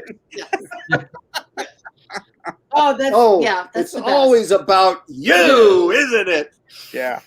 I'll tell you, that movie was written with affection. Like, Yes. if you're going to do anything like that, I think all Hollywood has to go back to that movie and just see how it's done. The right people, the right time, with the right sensibilities. Everything feels like I said, I'm not a big Star Trek fan, but everything for me felt authentic, and it felt like it was done with love. And I knew where all the references were. Yeah. So it was universal enough in the sense that I think anybody could watch that and enjoy that movie, even if they didn't know Star Trek. Right. They weren't mocking Star Trek. They were like you said, it was a bit of a send up, but it was done out of respect as opposed instead of mocking. It's a minor. And the fans too. I mean, they treated the fans with a lot of respect, because it's the boy who ends up helping them because he tells them how to navigate through that engine room and everything, and Yeah, it's a nod to the Comic-Con absolutely. people that we go. He's like, at one point he's doubting himself. He's like, yeah, I know it's not real. And then at the end, he's like, I knew it was real. Yeah. It's all real. I knew it. Yeah. Well, His mom's making him take out the garbage. And make sure you get the recyclables in there. Yeah. Oh, that's one of the best. Yeah. What about the Orville? I haven't I've seen never watched that. I've watched one episode. You got to watch more than one, because the first season of the Orville, you could tell they weren't quite sure in the first season what they were trying to go for. That's the vibe I got. But as it goes on, they really solidify it down, and it's good. I think you should give it another chance and just stick with it, because it does grow and get better and really have a Star Trek type of sensibility. Well, I heard the Star Trek fan base have signed off for the most part on that show. Yeah. What's that guy's name? Seth Green? Is it? No. Who's Seth MacFarlane. Seth MacFarlane. Yeah. Yeah. It's like a Star Trek comedy show, sort of. Well, that's just it, though. That's the problem, because when it started out, you were like, was this supposed to be funny? Is it supposed to be a drama? What is it? Right. And as it moves on, it really does take on more of the Star Trek sensibilities, where it is more drama, and the comedy's worked in, not really in situations, but just with normal dialogue. Right. They would say something, you'd be like, "Oh, that's funny," and not situational. Right. So. Yeah, like that was the one episode I watched. It really felt like it was slapstick, and then it was serious, and it was goofy, and then it was serious. And I was like, "What? Which direction are you going here?" Yeah. Nah, you should. I'd give it another shot. All right. Is it still running, or has it? Yeah, no, it's coming back. I think it's on Hulu now, like the previous seasons, and I think when the new season comes back, it's just straight to Hulu. Like it's a It's gotta Hulu. be like 4 seasons now, right? Like it's been running for. I think 4 is the new one when it comes back. Yeah. I think so. Yeah. So Graham, you wanna wrap this up? We're on the second now. Yeah. Yeah. We can move on here, guys. I don't know who's going to be hosting it next week. And Okay, so let me understand the format here. So this is a rotating. We're doing this every Thursday night and rotating host. Is that Yeah, correct? we all have Correct. channels. and the host picks the subject. Okay. So it's either Andy or Aaron. If we can ever get Billy on the show, and I'll do it. I think All right. Dan Fraga is one. So if anybody is just tuning in, there were 6 of us, right? So there's Fraga and there's Billy Tucci, and so Right. we did a show a few weeks ago on Graham's channel, and we just had a ball just hanging out, the 6 of us. You know, So that was last week, by the way. So not really a few It weeks wasn't ago. that long ago. no, it was 2 weeks ago. Yeah, it was 2 weeks because we did one with Art too, No, right? last week we went with me, but the Yeah. week before that was Oh, right. yeah. Yeah. I'm talking about the origin of the show. Andy. Sorry. I always get the origin numbers mixed up. Yeah. So then the 6 of us had a great time. So then we just decided to do it on a weekly basis. So what we're going to do is we'll rotate channels. So then each one of us can get our group of people, you know, like maybe somebody that watches, you know, Aaron's show doesn't watch Andy's or mine or whatever. So then we can kind of cross-pollinate all of our channels and kind of keep building that way and trying to entertain you guys as much as possible. Because another thing that we all have is we all have crowdfunding books. So, you know, one of the things, you know, we'll probably mention time to time are our books. So, you know, Hey, has any all you guys, or I should say, have all of you or any of you read that the Secret History of the Marvel Comics, or by Sean Howe, whatever it's called? Yes, I have. So let me just cut in to say So I that thought that'd be a great topic, but Graham, only you and I have read it. well, it I know didn't the stop book. us from this show. years, Hey, Aaron, it didn't stop us from doing this show. So well, together. 20 We've been together 29 years. This is the first time. Not only have I seen him read, not even read things with pictures or without, but he's actually Yeah, and I'm a voracious reader. I just I'll read a book every 2 days. I was reading Jurassic Park while you were pregnant with Josh. Our son is now 27. Yeah. Well, we So- could, you know, we could still do something about Marvel if you wanted to talk about like 60s Marvel. Or, I mean, do you guys? I think most of us know enough of it. All right. If Art and I can work our way through Star Trek, I think we can work our way through that. that's what I'm trying to say. Yeah, it doesn't matter. I mean, I can do be, that.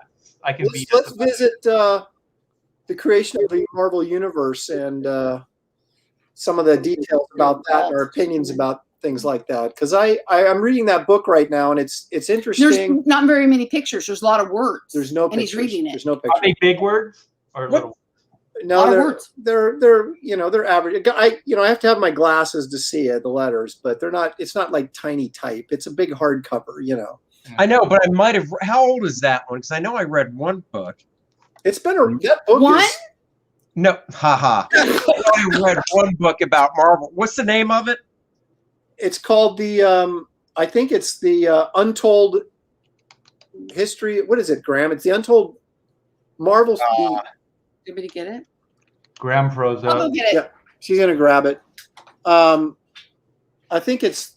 Yeah, it has the green History cover, of- right? The Untold History of Marvel Comics. It's Marvel Comics Untold Story. Is that it? That's it. The Untold Story of Marvel Comics by Sean Howe. Yeah, Sean Howe. Yep. Yeah, I'm looking at Got it. it, Shelley. So does that mean now I have to read this? Is this like homework? I don't want this. Well, I haven't read it. Look, this is a thick book. Okay? Oh Yeah, my I'm God. looking at it. I You might know what? buy it. Shelley is a school teacher. Now she's assigning homework. Oh my gosh. I'm 152 pages into this, and I'm not even halfway through it. 500 pages. I got to be honest. I don't know if I can get through that. Well, you Well, don't it's funny have because to. he'll go, oh my gosh, I got to tell you this.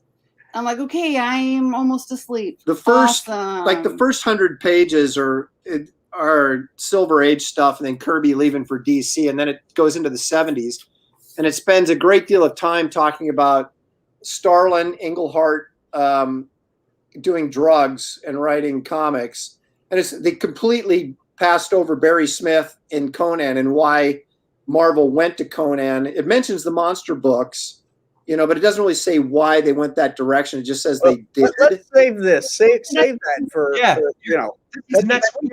Next week. We'll do that then. All right. But the most importantly, this is a hazy. Andy, you have a project going on right now, right? I sure do. Oh, okay. Oh. There she blows. Is this it? Couple backers since we started, because it wasn't there when we started. So excellent. Nice. You want to give a quick shout out about what this is about? Sure, why not? Basically, Luke Henry's a college kid who gains one of the last 10 of the essences. There's these 10 essences that are spread throughout the galaxies.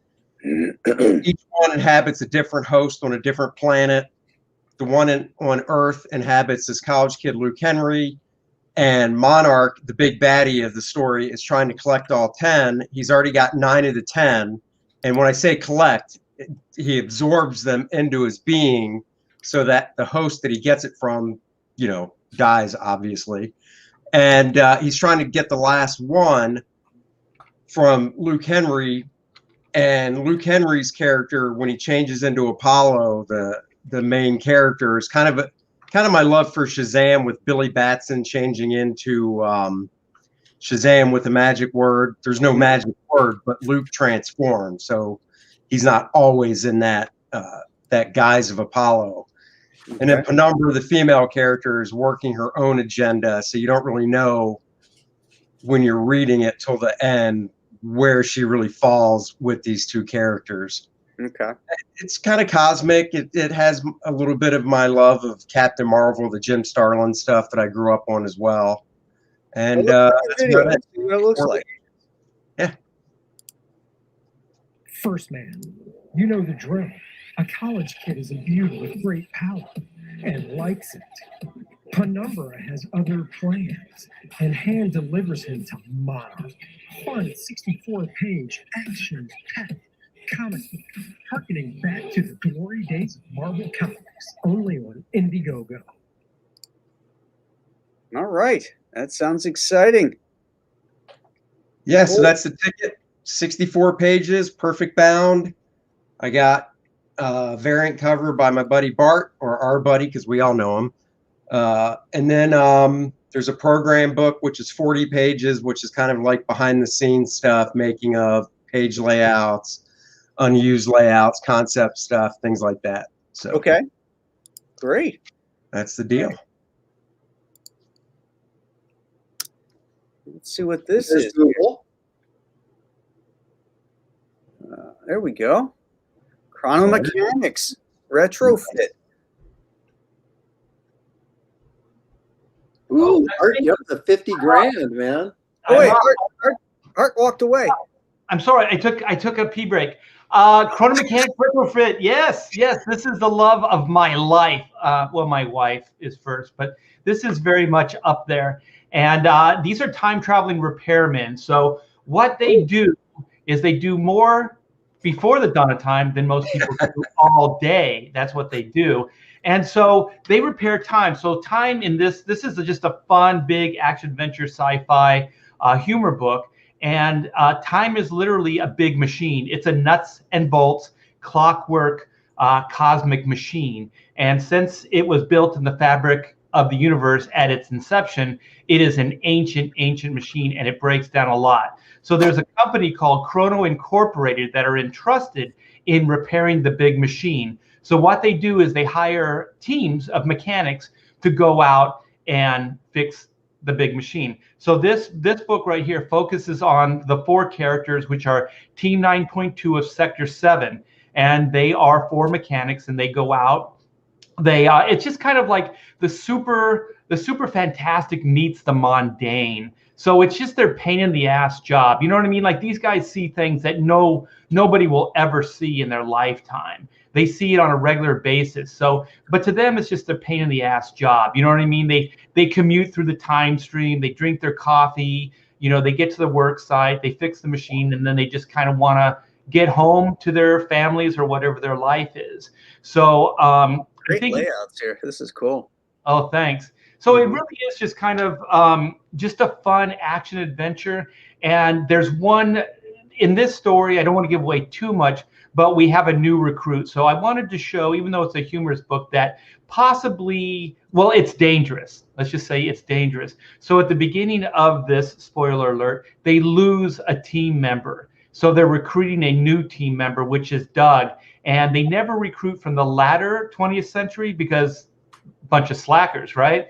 So Doug is the biggest slacker probably in the last 20th century. So the idea is, you know, fish out of water, like how's he going to fit into the team, all that stuff. He has no work ethic, nothing like that. So it's how are they going to get this guy on the same page to fix time. There's Aaron. Hey, Lopresti. There's Aaron. Yeah. Nice. The best he's ever looked. Yeah, Aaron did Zen. So that's basically it. Like, how's this new team member going to fit in? Is he going to fit in? And, you know, are they going to be able to fix the big machine before time runs amok? And when I say amok, that's a technical term that the bigwigs at Chrono Incorporated use all the time. So one of the things, if they don't fix the machine in a timely fashion, time will start, anomalies will appear, time will start overlapping, all kinds of weird things start, you know, happening. And if it's not fixed quick enough, then it's irreversible. Like, time will just get intertangled and there's no way to separate it. So then the bigwigs at Chrono Incorporated, they have this thing called the Go Primal Protocol, which means they will basically reboot time back to the, you know, to the inception of Earth, of the world. Yeah. So Cool. that's Let's play the video. Oh, cool. I love videos. Hell yeah. Hi all, I'm Art Thibert, and I'm a comic book artist. During my 35-year career, I have worked on many comic titles for DC, Marvel, and Image Comics, such as Adventures of Superman, Ultimate Spider-Man, X-Men, Cable, Spawn, Youngblood, Super Sons, and others too numerous to mention. Now, I'm rocking the indie scene, and that all began with my graphic novel, Black and White. And thanks to people like you, we made that campaign a huge success. Now, I'm hoping that together, we can do it again as I switch creative gears to offer something new and exciting with a style created just for this Chrono Mechanics title. At this point, you may be saying, sounds good, but what is Chrono Mechanics about? Well, I'm glad you asked.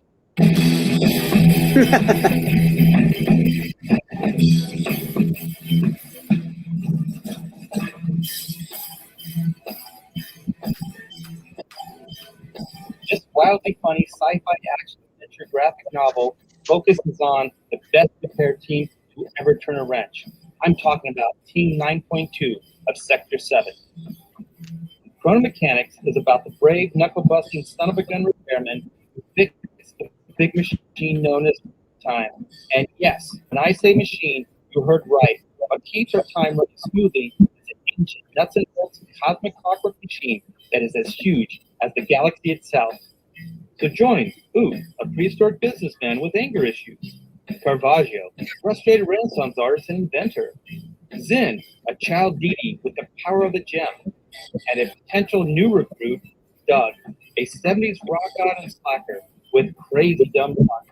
As they don their work suits and power up to repair a rip in time, will our slacker step up to become a Chrono Mechanic and take his place as the fourth member of Team 9.2 of Sector 7? Chrono Mechanics, they do more before the dawn of time than most people do all day. We believe that you will have so much fun reading about the crazy repair misadventures of Team 9.2 as we did making it. So please support this campaign and then spread the word. Thank you. You are awesome. That's good video. There you go. Thank you. Rock on, man.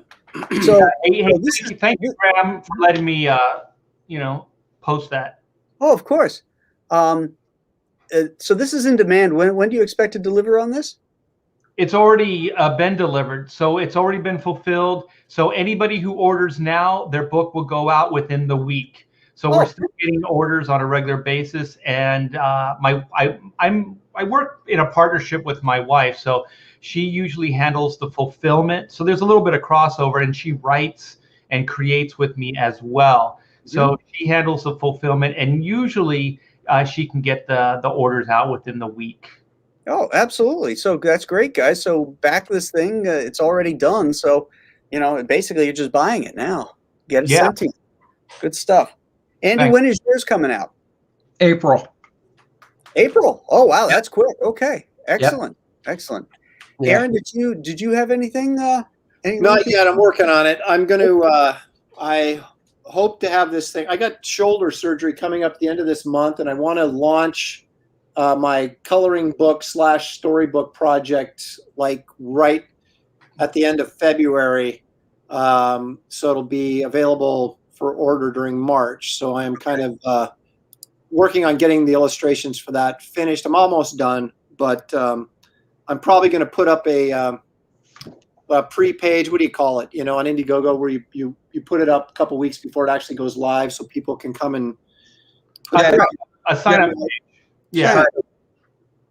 Yeah. So I'm going to do that hopefully in the next week or so. Have that up, and then so it'll be up there floating around, and then it'll go live right when I come out from underneath the knife, if I survive. Think positive. Think positive. Well, it's arthroscopic surgery, so it shouldn't be too major, but Okay. I got a torn rotator cuff in my drawing shoulder, so I got to get it fixed. That ain't good. No. All right. So I've got a project going too. It's called Alien Alamo. It's been up about a week now, a little over a week. It's doing very well. Woo, 37,000. Look at you go, man. Yeah. 587 backers. So if you haven't backed it yet, take a look. Let me play the video for you. This pretty much tells you what it is. It's good stuff. This looks great.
Oh, and there we go, gang.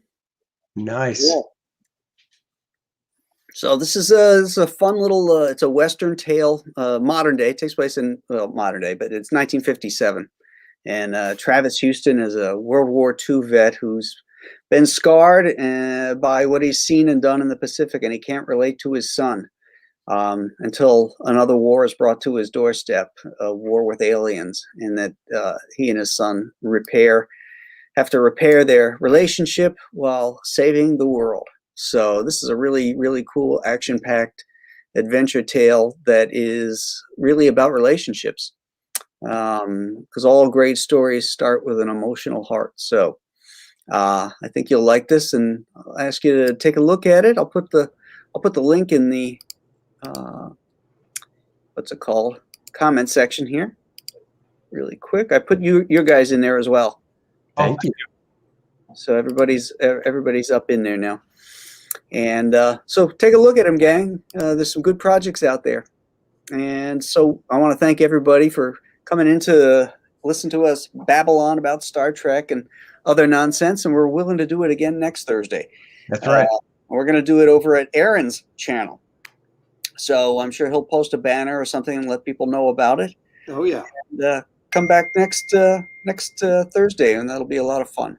Yeah, and you guys subscribe to all of our YouTube channels. Mine is just my name. So if you type in Art Thibert, that's my YouTube channel. I know some people have fancy names. I think Aaron, it's just your name, right? Is your YouTube as well? So yeah, subscribe. We're gonna rock your world, man. This is a lot of fun every week. I've been looking forward to coming on Graham's show and hanging out, even though I don't. Oh, look at that! There you go. Nice. Very cool, man. Very cool. So yeah. And Andy, do you have your YouTube up and running? Yeah, I've got a YouTube channel. The best way is just Google, or not Google search. When you go to YouTube, just search Andy Smith Artist, and a video will come up. Just click on that, and that'll take you to it. So it's pretty much just our names, right? So Graham's, yours is your name as well. Mine's my name also. Yep. So just go to YouTube and type in Graham Nolan, and it'll pop up. I was thinking of renaming mine and just call it Drawing Sexy. Oh, there you go. Right. You should double your fan base instantly. Yeah, right. Yeah, put some of those hot Star Trek women out there. There you go. Oh, look at Aaron petting his bitch. Or is that a boy dog? He's a little boy. Oh. Petting his boy. You chop his nuts off? Yep. Oh, Damn you to hell. No, man, he's so out of control. If he still had his nuts, he'd be nuts. He's still crazy. He's still crazy after all these years. Yeah. Nice. Are you stunning me or are you killing me? Oh, that was on kill. Sorry, my bad. What happened to the dog? One question before I tune out here.